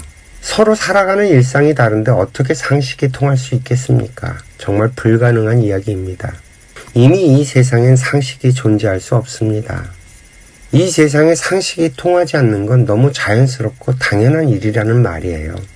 그러니까 우리들이 상식이 통하는 사회를 꿈꾼다는 건 정말 미친 짓입니다. 내가 아는 것을 상대방도 알고 있다는 착각에서 벗어나지 않는 한 우리들은 소통을 할 수가 없습니다. 그래서 우리가 상대방에게 이해가 되게 말을 하려면 상대방을 알아야만 가능합니다. 상대방을 알아야, 그래야 상대방의 수준과 정도를 알 수 있고, 그래서 거기에 맞춰서 이야기를 해낼 수 있는 거라는 말이죠. 예를 들어 볼게요. 우리 부모님 세대들은 좁은 집에서 우글우글거리며 살았습니다. 우리가 따로 방을 쓰면서 살게 된 건 어느 정도 성장한 뒤였고요. 따라서 부부가 따로 방을 쓰면서 산다는 건 정말 상상도 하지 못하던 세월을 살았습니다. 또한 언제부터인지 부부는 한 이불을 뒤집어 쓰고 살아야 한다는 근거도 없는 역사관으로 고집을 하며 살아왔죠. 그런데 역사적으로 그 사대부 집안을 들여다보면요. 부부가 한 방을 쓰지 않았어요. 안채와 사랑채가 분리되어서 남편은 바깥에서 부인은 안에서 생활을 했습니다. 부부가 한 방을 쓸 때는 길이를 잡아서 합방을 해서 아이를 만드는 때였고요. 물론 누구나 그렇게 살았던 건 아닙니다만 현대로 넘어와서 기업이 만들어진 뒤에는 이 기업 총수들도 아마 모르긴 해도 각자 따로 방을 쓰면서 살아갈 거예요. 그러나 저희 부모님 세대들은 각방을 쓰는 부부를 이해하지 못합니다. 저희 부모님들께서도 제가 사는 모습을 보면서 70이 넘은 나이가 돼서야 비로소 각방을 쓰며 살았습니다. 아무리 나이가 많아도 어떤 것을 이해할 수 있으려면 그 경험과 환경이 갖추어져야만 가능한 것이기 때문에 그래요. 그러니까 내가 아는 것으로 상대에게 설명을 하면 상대방이 알아듣거나 받아들일 거라는 이 생각 자체를 버려야 합니다. 내가 아는 것은 내가 아는 것이지 상대방이 꼭 알고 있어야 하는 것이 아니라는 것을 우리는 인정해 줘야 되고요. 내가 아는 것을 상대방이 이해할 수 있도록 풀어서 설명해내는 이것이 실력입니다. 내가 안다는 것과 상대방이 이해되도록 설명해내는 건 분명히 다른 거거든요. 내가 아는 것을 상대방이 이해가 되게 말을 해내면 내 말은 상대방에게 먹힙니다. 이 경험을 좀 해봐야 되는데 말이죠. 그래서 이 아이를 기를 때 이 훈련을 시켜주는 것이 정말 필요합니다. 내 말이 상대방에게 먹혀야 비로소 내가 당당하게 나의 목소리를 낼 수 있어지거든요. 그리고 이런 훈련은 상대방의 도움이 필요합니다. 누군가 그 이야기를 들어줘야 하니까요. 누군가 나의 이야기에 귀를 기울이고 들어줄 때 자신의 이야기를 할 수 있어집니다. 만약에 내 이야기를 들어줄 사람이 없다면 나는 입을 닫아야 하고요. 아무나 붙들고서 내 얘기를 쏟아내면 그저 미친놈이 됩니다. 실제로 우리는 이런 경우들을 일상에서 너무 많이 봅니다. 100분 토론을 한번 보세요. 서로 자기의 말만 쏟아냅니다. 그리고 상대방의 말은 무조건 부정을 하죠. 이건 토론이 아니라 논리로 상대를 꺾으려 하는 그 힘의 논리예요. 그런 토론은 더 이상 먹히지 않습니다. 과거에는 그런 것들이 효과를 볼 때도 분명히 있었어요. 아직 이 세상에 많은 정보들이 공개되지 않았던 그런 시절 말입니다. 그러나 이제는 모든 정보들이 온라인으로 쏟아져 들어왔기 때문에, 그리고 또 앞으로 더더욱 많은 지식과 정보들이 온라인에 공개가 될 겁니다. 그래서 사람들은 아무런 의미 없는 토론을 보고 시간 낭비를 하지 않게 될 거예요. 말은 상대가 이해되게 하는 것이지 내가 아는 지식으로 상대방을 누르거나 상대를 내 방법대로 끌고 가는 게 아닙니다. 이해만 시키면 모든 건 저절로 이루어져 갑니다. 이게 자연의 법칙이고요. 내 의견을 당당하게 말하는 것이나 또 싫어하고 거절하는 것이나 모두 상대가 이해되게 전달을 해야 하는 것들입니다. 우리가 상대를 이해시킬 수 있는 실력을 기르면 모든 건 저절로 해결이 됩니다. 보통 이 관계가 가까워지면 가까워질수록 서로 아는 것이 비슷해집니다. 그래서 서로 아는 것이 차이가 많이 난다는 건 관계가 일단 멀다고 생각을 하는 게 맞아요. 부부가 서로 닮아간다는 건 서로의 생각이 비슷해졌다는 말입니다. 생각이 비슷하다는 말은 서로 알고 있는 정보와 지식이 비슷하다는 말입니다. 이게 성격이 달라서 생각하는 방향이 설령 다르다고 하더라도 그 간극이 점점 좁혀져 가는 거죠. 기본적으로 우리는 같은 사물을 봐도 다른 생각을 할 수밖에 없습니다. 이렇게 들어온 정보들을 이해하고 받아들이는 방식이 다른 경우에 서로의 이야기를 들어서 그 정보와 지식의 수준을 맞춰내는 겁니다. 아는 것이 다르고 그래서 생각하는 것이 다른 사람은 아무리 물리적으로 거리가 가까워도요, 심리적인 거리는 천리 밖에 있습니다. 그래서 우리들은 이 친구라는 단어에 대해서 새롭게 정의를 내려야 할 겁니다. 말이 통하는 사람이 친구입니다. 서로 말이 통하지 않는 사람은 결코 친구가 될 수 없습니다. 부부 역시 마찬가지죠. 부부는 일심동체라는 표현이 있죠. 일심동체라는 말은 서로의 생각과 뜻이 같다는 말이에요. 따라서 부부의 정의도 다시 내려야 할 겁니다. 같이 살을 섞고 밥을 같이 먹는다고 부부가 아니라는 말입니다. 부부는 말이 통하고 생각과 뜻이 통하는 사람을 말합니다. 부모 자식의 사이도 마찬가지죠. 성인이 된 자식은 더 이상 품 안의 자식이 아닙니다. 같이 이 세상을 살아나가는 독립된 하나의 인격체인 거죠. 따라서 일방적으로 부모의 말을 따라야 한다는 것은 지금의 세상에는 맞지 않는 방법이라는 겁니다. 대신 부모 자식은 서로 친밀함이 있어야겠죠. 그 친함이 있기 위해선 말이 통해야만 가능합니다. 자기 자식조차 이해가 되도록 말을 할 수 없는 실력이라면 이미 부모로서 실격인 거라는 말이에요. 그저 생물학적인 부모일 뿐 이 아이의 부모로서 어른은 되지 못했다는 말입니다. 이 어른은요, 아이들이 닮고 싶어하는 사람입니다. 내가 등대로 삼고 걸어갈 수 있는 사람이 어른이라는 말이에요. 나이가 많다고 무조건 어른이 아니라는 말입니다. 어쩌면 우리가 살아가는 이 사회에는 어른이 실종됐는지도 모르겠습니다. 가까운 사람끼리는 이 좋은 것을 자꾸 나누는 것이 좋습니다. 새로운 정보나 유용한 정보, 또 삶에 도움이 되는 것들을 같이 자꾸 나누면서 생각을 자꾸 비슷하게 만들어가는 거죠. 그런 정보들을 공유하면서 서로의 생각을 나누는 것이 사실은 가장 유연하고 편안한 방법일 겁니다. 대화가 통하는 일이 저절로 일어나는 거죠. 그래서 우리들은 어쩌면 서로 재밌는 것을 공유하면서 같이 이야기를 나누는 사이를 만들어가는 것이 관계를 건강하게 만드는 최고의 지름길인지도 모릅니다. 그래서 내가 이해할 수 없고 내가 받아들일 수 없는 이야기를 고집하는 사람, 또 자신의 말만을 주장하는 사람은 일단은 좀 멀리 하시기 바랍니다. 우리가 그런 사람들을 품어주고 받아주고 하는 것이 오히려 상대의 버릇을 나쁘게 만들어 버리고 있다는 거예요. 그런 사람들은요, 이것을 세상 사람들이 받아주길 바라면서 이리저리 떠돌기 마련입니다. 만약에 누군가 받아주는 사람이 나타나면 거기에 매달려서 빨대를 꽂고 살아가죠.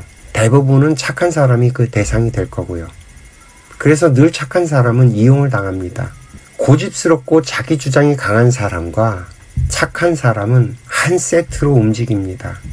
그래서 이 착한 등신들이 사기꾼도 만들고 이 착한 사람이 고집스럽고 자기 주장만 하는 사람을 만들어냅니다. 이 세상에서 말하고 있는 그 착하다는 것은 이런 모순을 만들어내는 근원입니다. 그러니 부디 세상이 이야기하는 그 착함은 버리시길 바랍니다. 우리는 고집스럽고 독선적이며 자기 주장만 하는 사람들을 철저하게 이 사회에서 배제시켜 가야 합니다. 그래서 그 사람들이 고립되고 외롭게 만들어야죠. 아무도 자신의 이야기를 들어주는 사람이 없어져야만 스스로 고집을 부릴 수 없고 입을 저절로 닫게 됩니다. 그렇게 자신의 입을 닫을 때 비로소 상대들이 들어올 수 있는 거고요. 사실 이 사람이 고집스럽고 자기 주장만 한다는 것도 몰라서 그러는 겁니다. 이런 사람들조차도 자신이 아는 것보다 더 나은 버전이 들어오면 저절로 사람이 바뀌게 됩니다. 제가 자주 예를 드는 게 있어요. 유학 생활을 한 적이 있는데 처음 제가 유학을 갔던 게 93년도니까 그때 당시만 하더라도 우리나라의 인터넷이 그렇게까지 보급이 되기 전이에요. 그때는 국제전화 요금이 정말 비쌌습니다. 정말 몇 분 통화하지 않아도 몇만 원씩 나오니 특별한 일이 아니고 집에 전화를 걸 수가 없었죠. 그러다가 95년이 되고 인터넷이 보편화되면서 인터넷 전화라는 것이 세상에 등장을 합니다. 돈만 원만 있으면 하루에 몇 분씩 통화를 해도 한 달 내내 통화를 할 수 있는 상황이 벌어졌죠. 그래서 매일 부모님께 안부 전화를 드렸습니다. 그저 별말이 없어도 하루를 마감할 때쯤 되면 안부 전화 한 통이면 부모님들이 편안하게 주무실 수 있기 때문에 10년 넘는 유학생활 내내 단 하루도 빠지지 않고 전화를 드렸죠. 그리고 전화를 끊을 때가 되면 아버지께 사랑한다는 말씀을 드렸습니다. 그 시절 부모님께 사랑한다는 말을 하는 남자아이는 아마 없었을 거예요. 남자는 그저 무뚝뚝하고 가슴으로 말을 한다고 생각하던 시절 이야기입니다.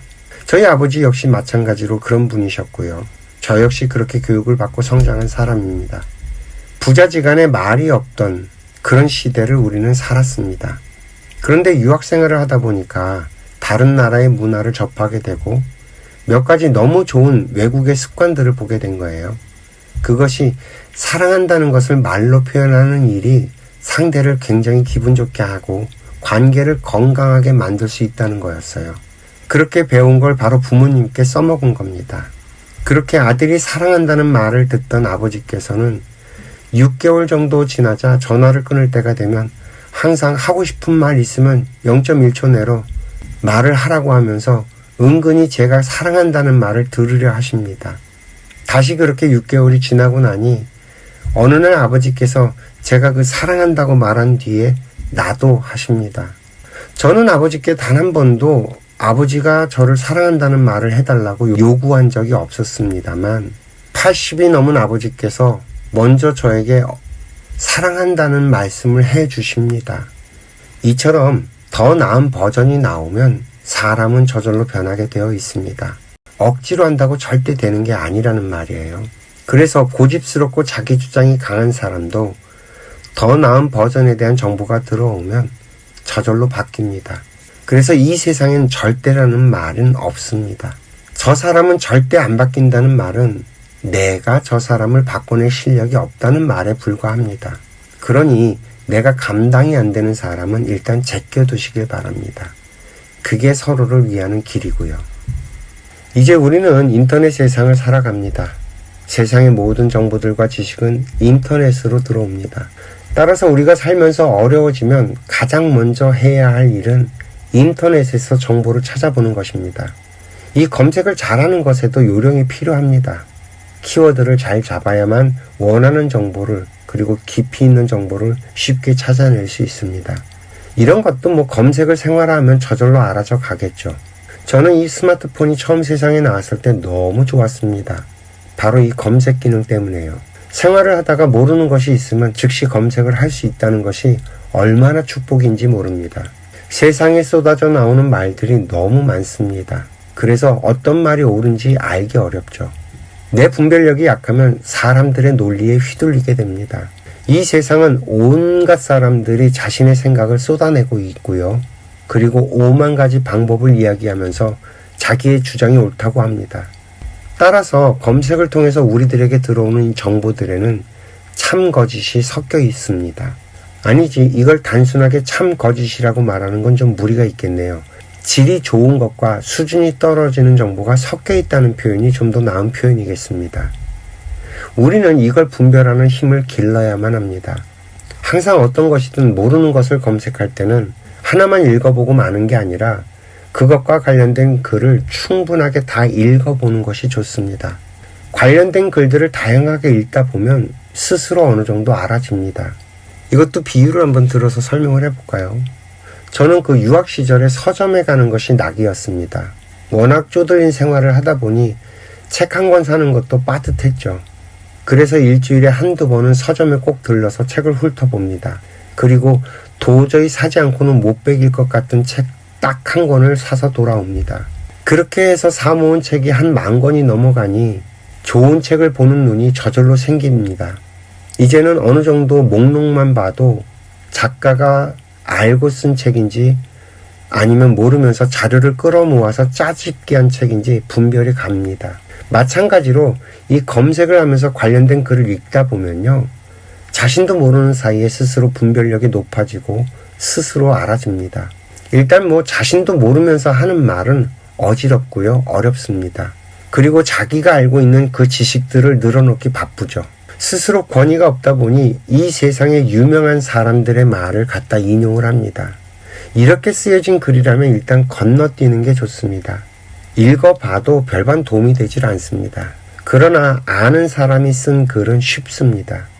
책장이 어렵게 넘어가질 않아요. 그러면서도 자꾸 멈춰서서 생각을 하게 만듭니다. 이처럼 깊이 아는 사람은 상대방이 이해가 되게 말을 할 수 있는 사람입니다. 그래서 여운이 오래 갑니다.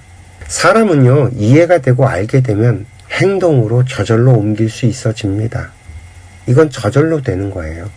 만약에 내가 행동으로 옮길 수 없다면 그건 내가 이해를 했거나 안 게 아니라는 말이에요. 따라서 내가 접한 정보들이 내가 행동으로 옮길 수 없다면 이건 역시 일단 건너뛰면 됩니다. 아무리 세상에 유명하고 권위가 있는 사람의 논리라고 해도요, 지금은 나에게 아직 답이 될 수 없다는 뜻이거든요. 일단 내가 이해가 되고 아는 것부터 받아들이면 됩니다. 이해가 되지 않고 받아들여지지 않는 건 지금 내가 다룰 수 없다는 얘기니까요. 모든 건 저절로 돼야 자연의 법칙입니다. 우리가 살면서 흔하게 사람들에게 당하는 경우가 있는데 솔직하게 말을 하라는 거예요. 그런데 말이에요, 인간은 솔직하게 말을 해서는 안 됩니다. 항상 상대방을 봐가면서 상대에 따라 가려서 말을 해야 하죠. 자꾸만 그 솔직하게 말하라는 사람은 자기 실력은 안 되면서 그 상대방의 착한 마인드를 건드려서 자기에게 유리한 상황을 만들려는 일종의 전략입니다. 부모가 자식에게 솔직하게 말하라고, 솔직하게 말하면 용서해 주겠다고 하지만 이걸 솔직하게 말하면 더 혼나거나 우순간엔 덜 혼나겠지만 결국 나중에 그것까지 똘똘똘똘 뭉쳐서 혼나게 되는 경우가 태반이죠. 인간이 그렇게 되어 있습니다. 연인들 간에 솔직하게 과거를 털어놓으라고 하지만 절대 털어놓으면 안 되는 게 과거입니다. 분명히 그것 때문에 훗날 안 좋은 결과를 갖게 되거든요. 우리는 거짓말이 나쁜 것이라고 하지만 이 거짓말은 인간이 만들어낼 수 있는 하나의 멋진 작품이에요. 인류가 지금과 같은 세상을 만들어낼 수 있었던 것도 바로 이 거짓말이라고 하는 상상력이 만들어낸 거거든요. 그리고 이 세상엔 어차피 솔직하게 말하는 사람도 없습니다. 나는 절대 안 그런다고 말하는 사람 역시 그 말 자체도 거짓말을 이미 하고 있는 거예요. 그러니 절대 솔직하게 말하지 마십시오. 상대가 나를 대하는 것에 맞춰서 적당한 말을 하면서 살아가는 것이 건강한 인간관계입니다. 다만 내가 뱉은 말에는 항상 책임이 따릅니다. 거짓말이 탄로 났을 때에는 관계에 금이 간다는 것도 알고 있어야 되겠죠. 이 거짓말도 용납이 되는 정도가 사람마다 다 달라요. 어떤 사람은 정말 아주 사소한 거짓말도 용납 못하는 경우가 있습니다. 또 어떤 사람은 거짓말에 크게 신경 쓰지 않는 경우도 있죠. 그러나 그 어떤 사람이라고 해도요, 자신이 피해보는 경우에는 절대 그냥 지나가지 않는다는 겁니다. 그러니까 상대를 잘 살펴보면서 그 사람이 평소에 하는 이야기를 잘 들어둬야 합니다. 거짓말을 하는 걸 싫어하는 사람한테 거짓말을 했다가는 관계는 당연히 깨지게 되어 있으니까요. 그러니까 거짓말을 할지 말지는 각자 자신의 선택이고요. 그 결과에 대한 책임 역시 각자에게 있다는 말입니다. 이 거짓말이 들통났을 때 대처하는 방법도 정말 천양지차죠. 아마도 자기가 자라오면서 거짓말을 할 때 상대들의 반응 때문에 자기도 모르게 배워진 습관일 거예요. 사실 상대방이 좀 모자란 사람이라면 알아서 적당히 둘러대도 별 문제가 일어나지 않을지도 모릅니다. 그러나 상대방이 적당히 넘어갈 수 없는 사람이라면 정말 정중하게 잘못을 빌어야 할지도 모르죠. 물론 이 거짓말을 할 수밖에 없도록 그 상황을 만든 상대방의 잘못도 있습니다. 거짓말을 하게 만든 장본인이니 나 역시 내가 무조건 잘못했다고 말하는 게 쉽지 않을 수도 있죠. 그러나 만일 관계를 깨뜨리고 싶지 않다면 그것을 바라는 나는 이 관계에 있어서 의리입니다. 갑인 상대방에게 내가 뻣뻣하게 굴면 내가 원하는 건 얻을 수 없다는 거죠. 잊지 마세요. 모든 관계에서 그리고 모든 상황에서 갑을의 관계는 수시로 존재하고 수시로 변합니다. 반면에 우리가 살아가는 방식은 좀 진솔한 게 좋습니다. 우리 인간은 누구나 사람들에게 좋은 사람이고 싶어 합니다. 멋있고 싶고 폼났으면 하는 것이 누구나 가지고 있는 욕망이죠. 다만 스스로에게 자신이 있는 사람은 꾸미는 것에 덜 신경 쓰고 스스로에게 자신이 없는 사람은 온통 신경이 그리로 향하는 것 뿐입니다. 인간은 보통 말을 하고 행동하는 모든 것들을 포장합니다. 그리고 그 포장하는 실력이 좋은 사람이 있고 이 포장하는 실력이 서툰 사람이 있고 또 포장에 별로 신경을 안 쓰는 사람이 있고 슬쩍만 해도 포장이 좋은 사람이 있고 정말 각양각색일 뿐이지 우리 모두는 적당히 포장을 하고 삽니다. 그렇게 자신을 포장하고 사는 것이 또 정답이고요. 다만 이 포장은 자기가 감당할 수 있을 만큼만 해야 된다는 거죠. 만약에 우리가 이 포장을 까도 그 속에서 계속 더 작은 인형이 나오는 그 대표적인 러시아 인형 마티루시카 같은 거라면 사람들이 처음에는 신기해서 관심을 갖겠지만 오래 지나지 않아서 사람들은 다 나를 떠날 겁니다. 그리고 상대방들은 나에게 기대를 하게 돼요. 내 포장지 덕분에 뭔가 좋을 거라는 착각을 하고 그러면 나는 무거워지죠. 그래서 이 관계가 오래 갈 수가 없어요. 따라서 진솔하게 살아가는 게 훨씬 가볍게 삶을 살아가는 방법입니다. 내가 나를 과대 포장하지 않으면 사람들은 나에게 큰 기대를 갖지 않죠. 그렇게 사람들을 만나면 나는 좀 더 자유롭고요. 또 나를 더 성장시키고 무한한 가능성을 열어주기 때문에 내가 발전하는 만큼 사람들은 나에게 더 많은 관심과 에너지를 보내줄 거예요. 그래서 내가 할 수 있는 것만 할 수 있다고 말을 하고 아는 것만 이야기하고 내가 할 수 없는 것은 못한다고 표현을 하고 모르는 건 모른다고 말을 하고 이렇게 솔직담백하게 사람들과 상대를 하면 오히려 상대방도 나를 편하게 생각하고요. 나도 무겁지 않아서 편해지고요. 이런 편한 관계의 기술로 진솔하게 살아나가는 것이 최고의 처세법인지 모릅니다. 내가 타인들에게 인정받고 싶다는 마음이 든다는 건 이미 내 자신이 그럴 만한 실력이 있지 않다는 말이에요. 내가 상대방에게 존중받고 싶다는 말은 내 자신이 이미 존중받을 만한 것을 갖추고 있지 못하다는 뜻입니다. 그러나 내 할 일을 열심히 하고 사는 사람은 인정받고자 하는 마음이 들지 않고요. 존중받고자 하는 생각을 하지 않습니다. 나를 꾸미는 사람들은 대개가 타인에게 인정받고 싶고 타인에게 존중받고 싶어서입니다. 그러나 자연은 너무도 정확하게 움직이고 작동을 해서 내가 갖춰진 만큼 사람들은 나를 대합니다. 그러니까 내가 할 수 있는 일이란 지금처럼 모르는 것을 공부하거나 내 자신의 실력을 갖추거나 내 할 일을 찾아서 하는 것뿐입니다. 이 방법 말고는 다른 길이 없죠. 이 사람이 외로운 건 내 옆에 사람이 없어서가 아니고요. 내가 할 일이 없어서 외로워지는 겁니다. 사람이 자기 할 일이 있으면요. 하는 일이 재밌어서 주위에 사람들이 있든지 말든지 정말 신경을 안 씁니다.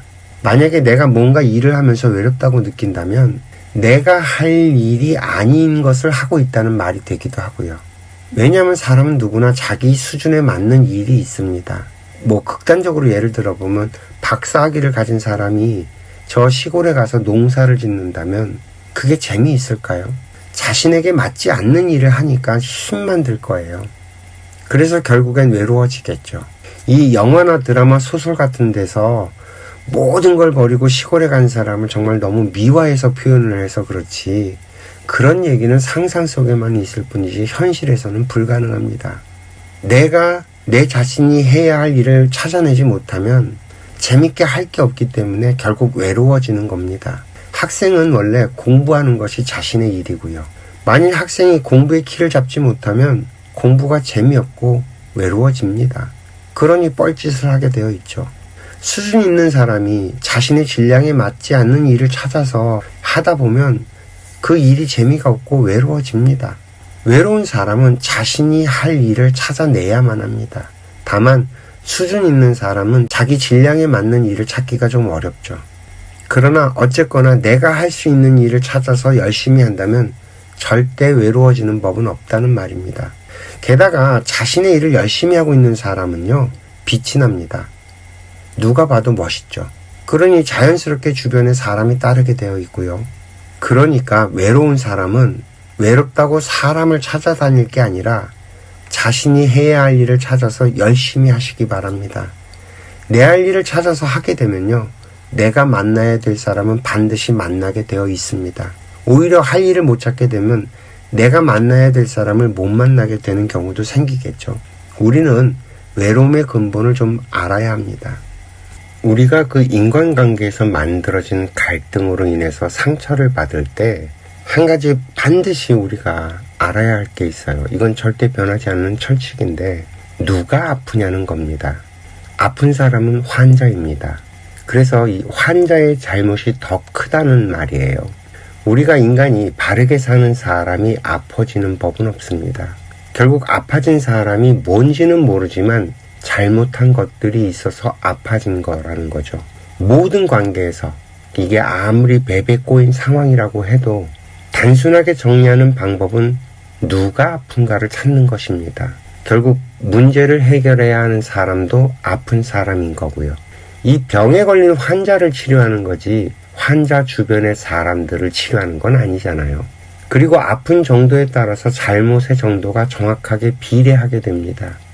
따라서 관계에서 상처받은 사람이 환자고, 환자인 사람은 스스로 문제점을 찾아서 치유해야만 다시는 그런 문제로 상처를 받지 않게 될 수 있다는 겁니다. 만약에 우리가 환자라서 아파서 이걸 달래고 그 관계에서 받은 상처를 임시방편으로 지나간다면 훗날 이 잘못을 바로잡지 못한 것 때문에 더 큰 상처로 돌아온다는 것도 알아야만 합니다. 우리는 흔히 상대에게 상처를 받았다고 상대를 나쁘다고 말을 합니다. 그러나 나를 알지 못하는 사람은 나에게 상처를 줄 수가 없어요. 나에게 상처를 준 사람들은 대부분 내가 그만큼 가깝게 지내는 사람들입니다. 내가 상대방에게 그만큼 가까운 거리를 준 거예요. 나를 모르는 사람은 나에 대해서 뭔가 할 수 있는 일이 없습니다. 따라서 내가 받은 상처는 결국 내가 그런 환경을 만들어서 일어났다는 겁니다. 그러므로 우리는 상대를 탓해서는 절대 안 됩니다. 내가 스스로 만든 결과를 상대방의 탓으로 돌려서 상대방을 나쁜 사람으로 만들어버리면 오히려 내가 잘못한 것 때문에 어려워집니다. 우리가 이 인간관계에서 절대 잊지 말아야 할 것이 있어요. 상대방은 나와 다른 사람이라는 거예요. 이 인간이 다 똑같다라는 이런 상식적인 것으로 모든 걸 정해버리게 되면 번번이 사람한테 당할 수밖에 없고요. 그래서 우리는 관계에서 다치고 실망을 하게 되는 겁니다.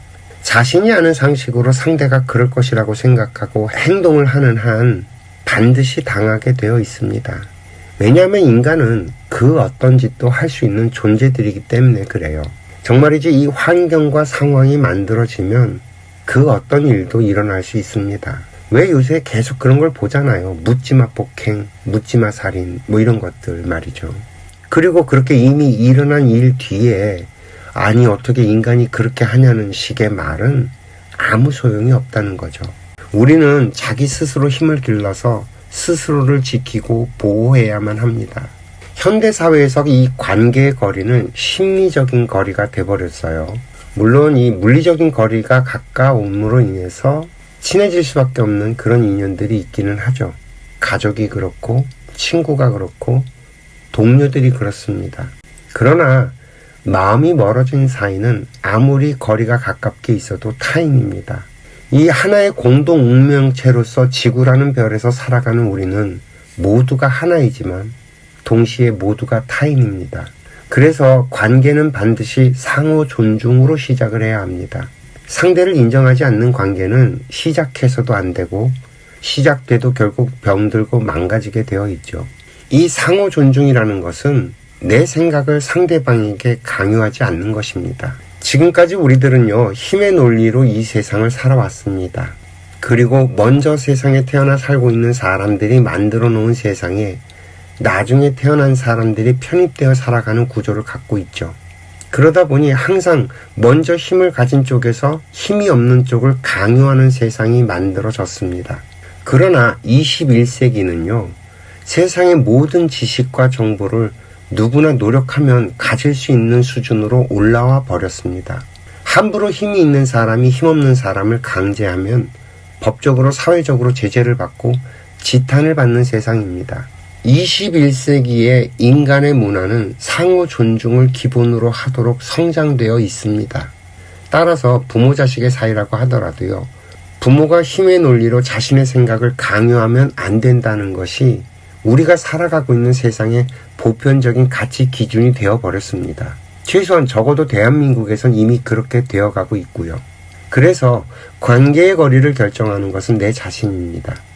아무리 부모가 쳐들어와도 내가 심리적인 거리를 두고 스스로를 보호하면 아무도 나에게 상처를 줄 수가 없습니다.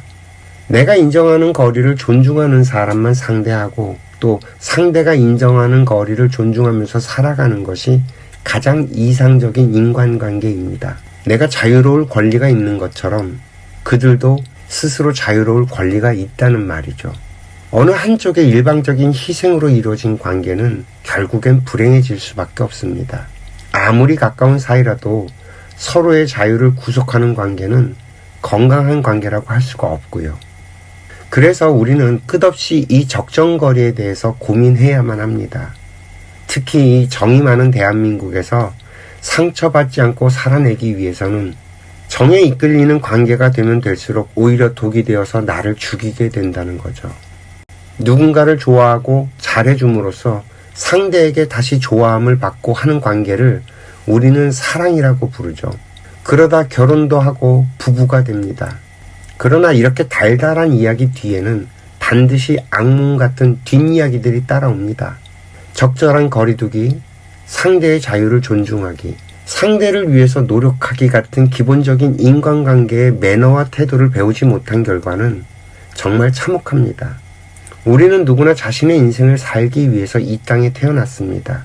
부모는 나를 낳아준 것만으로도 이미 충분히 감사해야 할 대상이죠. 그러나 인과관계로 놓고 보면 부모님조차도 나를 길러주는 일이 그분들의 의무입니다. 왜냐하면 우리 인간들은요, 태어나면 반드시 누군가의 보호를 받아야만 살아낼 수 있기 때문에 그래요. 그래서 꼭 부모가 아니더라도 이 사회가 아이가 살아남을 수 있도록 보호하고 지켜주게 되어 있습니다. 태어난 아이를 보살피는 건 누구라도 해야 하는, 그저 먼저 태어나서 살고 있는 사람들의 의무입니다. 그런 의무를 행하면서 마치 은혜를 베풀었다고 착각을 해서는 안 된다는 거죠. 그런 착각들이 머리 검은 짐승은 거두는 것이 아니라는 말을 만들어냈고요. 아이는 자신의 인생을 살기 위해서 이 땅에 태어났는데 그 아이들을 자신들의 방법대로 만들려고 하는 것은 해서는 안 되는 잘못된 일이라는 거죠. 그래서 자신의 방법대로 아이를 양육하는 사람은 반드시 그 대가를 치르게 됩니다. 자식 때문에 고통받는 수많은 부모들의 이야기가 바로 그 결과이고요. 남의 아이를 길러주고 뒤통수 맞았다는 사람들의 이야기 역시 같은 이유에서 그런 대가를 치르는 겁니다. 인간은 본래 누구나 자유의지를 갖고 있고 그렇게 자유롭게 살아야만 합니다. 그래서 인간관계의 거리는 자신이 정하는 겁니다. 그 누구도 침해할 수 없다는 말이고요. 우리 인간이 자유의지를 가진 것과 더불어서 알아야 할 것이 있습니다. 누구에게도 의지해서는 안 된다는 거예요. 인간이 도움을 받는 건 오직 세상에 태어날 때 부모의 도움을 받아서 태어나는 것입니다. 그 다음부터 일어나는 일은 누군가의 도움을 받는 것이라기보다는 내가 받아야 할 것을 당연하게 받는 겁니다. 내가 이 세상에 태어날 때는요, 나에게 주어지는 것들이 있습니다. 부모가 주어지고요. 부모가 나를 버렸을 땐 이 사회가 나를 보호하고 지켜줍니다. 어쨌든 간에 내가 이 사회의 구성원으로 성장할 수 있을 때까지는 반드시 나를 보호해주고 지켜주도록 세상이 줍니다. 자연적으로 주게 되어 있어요. 고아원 시설이 됐던 어떤 시설이 됐던 양부모가 됐던 일가 친척이 됐든 무조건 주게 되어 있어요. 이것은 어쨌든 자연에서 해주게 되어 있어서 누구도 이 규칙에서 벗어나진 않습니다. 그런데 친부모가 기를 경우에는 오히려 자연에서 해주는 것보다 과하게 더 해줍니다. 분명히 부모가 해줘야 되는 그 선이라는 게 있는데 자기가 배 아파가면서 낳은 자식에게는 아무래도 더 해줄 수밖에 없겠죠. 그러나 그렇게 더 해주는 것들이 오히려 아이의 버릇을 나쁘게 만들어서 결국에는 의존적인 아이로 성장이 되고요. 이렇게 의존적으로 성장한 아이는 결국 독립을 하지 못하고 부모의 등골을 빼먹으면서 기생충 같은 삶을 살게 됩니다. 잘 해준다고 한 것이 결국엔 아이를 망쳐버린다는 거죠. 이것이 현재 대한민국의 현실입니다. 물론 이 이야기는 이해하고 받아들이기가 좀 어려울 수도 있겠습니다. 이 이야기를 풀어서 설명을 하자면 이 빅뱅과 천지 창조부터 설명을 해야 하기에 좀 어려운 이야기가 될 수 있고 이해가 되지 않는 이야기가 될 수도 있고요. 아무튼 좀 복잡합니다. 그래서 이해가 안 되면 그냥 넘어가시길 권합니다.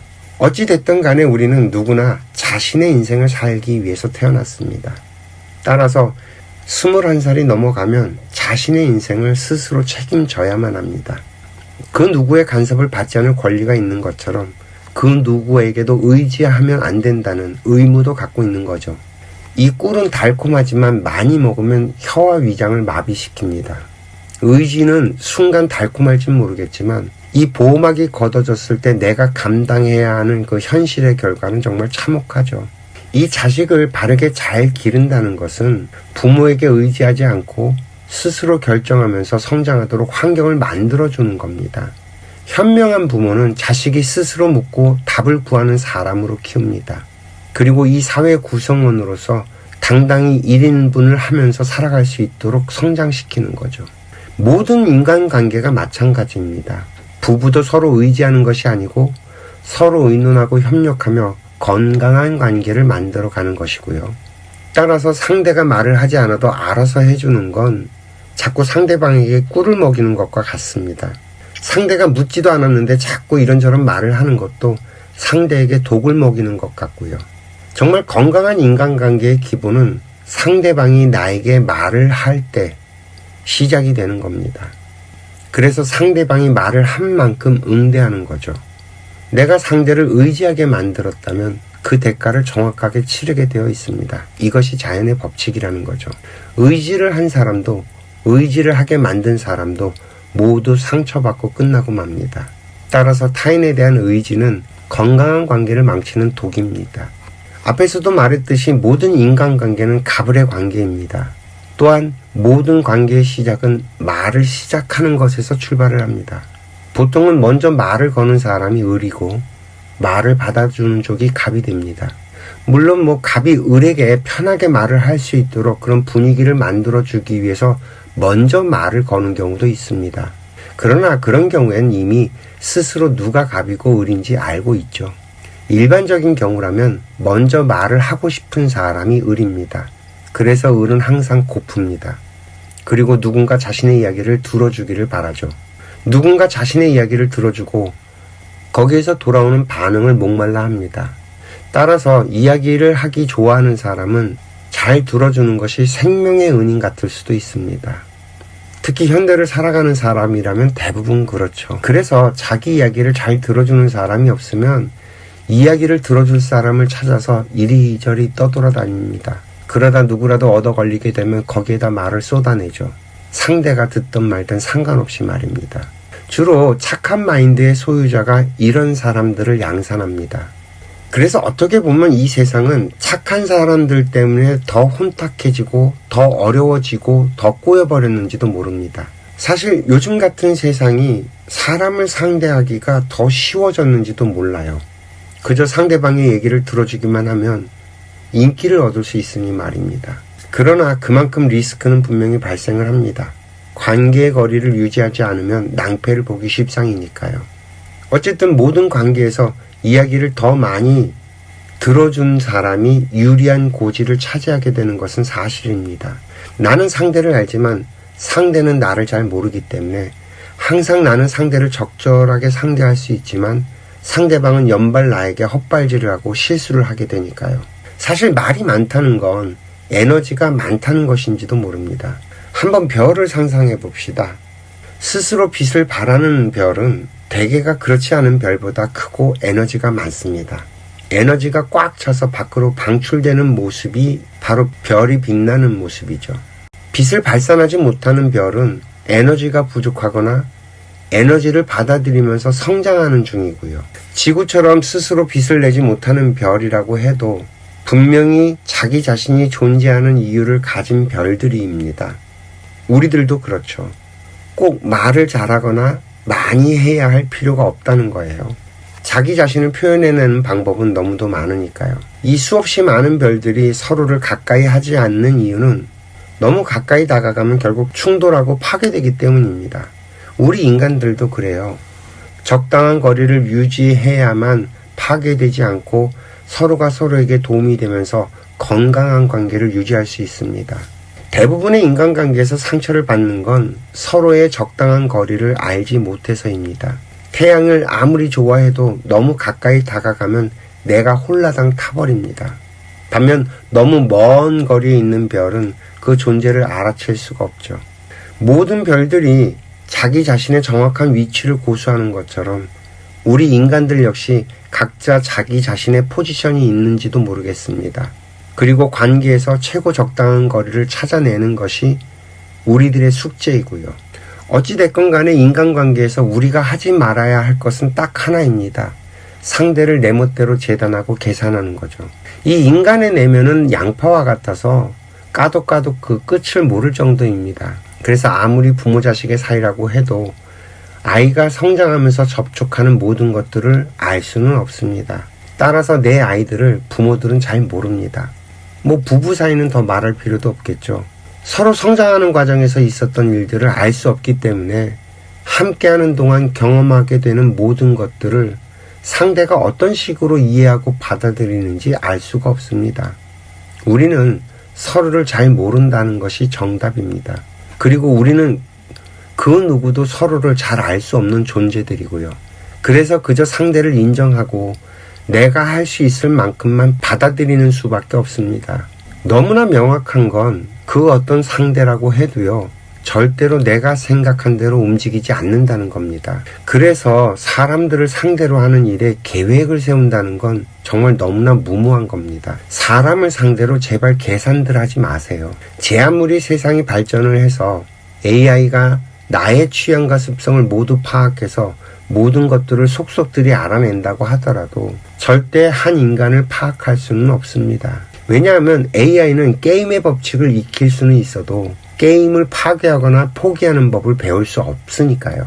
인간이 가지는 창의성과 상상력은 그 어떤 것들로도 대체할 수 없는 인간만의 고유한 영역입니다.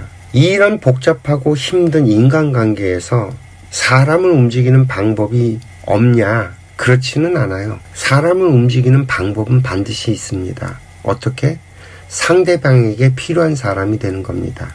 잘 보자고요. 이 세상에 필요한 물건은 팔립니다. 이 세상에 필요한 사람은 반드시 쓰입니다. 이처럼 인간은 자신에게 필요한 것에 따라 움직이게 되어 있습니다. 따라서 자신에게 필요한 것이 있는 사람을 따르게 되어 있습니다. 그리고 이 세상에는 필요 없이 존재하는 사람이 없다는 거죠.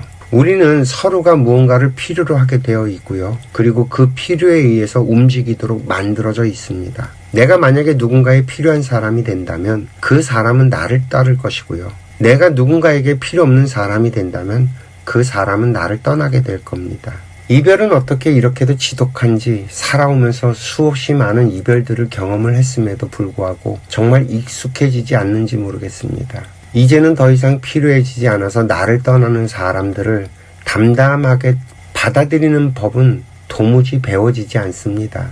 애초부터 거리를 두는 법에서부터 문제가 있었던 거라 서로의 관계의 거리를 배워내지 않는 한 우리는 번번이 실패를 할 수밖에 없죠. 이 사람이 들어오는 건 표가 나지 않는데 사람이 나가는 것은 대번 표가 난다는 말이 정말 리얼합니다.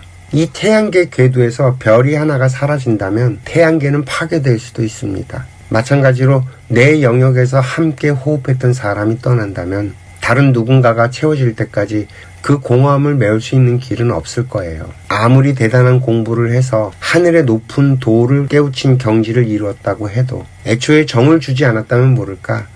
모두 마찬가지입니다.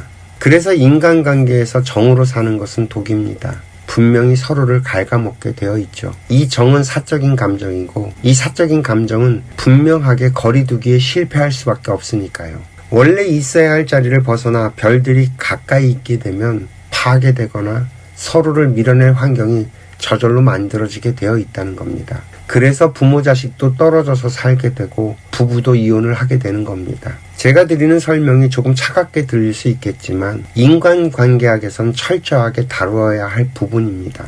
우리는 냉철하게 살아야만 합니다. 그래야 바르게 살 수 있고요. 착하지 않아야 하고 정에 이끌리지도 말아야 합니다. 그렇다고 너무 차갑고 드라이하면 같이 뭔가를 할 수 없는 정말 먼 사이니까요. 참 어렵죠. 뭔가 일을 같이 하려면 친함이 있어야 되고 편안함이 있어야 되는데 그럴 때 치덕거리고 끈적거리는 관계는 아니어야 된다는 말이에요. 그래야 건강한 관계를 유지하면서 오래 헤어지지 않고 같이 살아갈 수 있습니다. 지금까지 설명드린 이 인간관계 이야기를 듣다 보면 머릿속이 아프고 복잡하다고 생각할 수도 있겠습니다. 그런데 말입니다. 만약 내가 세상에 필요한 일을 재밌게 하면서 또 서로 같은 꿈을 꾸는 사람들과 교류를 한다는 상상을 한번 해보시기 바랍니다. 젠틀하고 자상한 사람들이 항상 주변에 있고 더 나은 세상을 만들기 위해서 노력하며 성장하는 자신을 한번 상상해 보라는 거죠. 우리들의 인간관계는 본래 이런 방식으로 형성되어야 한다는 겁니다. 그리고 우리는 모두 그렇게 되기 위해서 살아가고 있는 것이고요. 지금까지 설명드렸던 모든 것들은 우리가 인생을 살아가기 위해 반드시 알아야 할 인간관계에 관련된 것들입니다. 부디 이 이야기들이 거북하지 않았으면 좋겠습니다. 만약에 이 이야기가 재미있고 유익하다고 느껴진다면 당신은 인간관계에서 성공할 확률이 매우 높아질 겁니다. 지금까지 이야기 들어주셔서 감사합니다.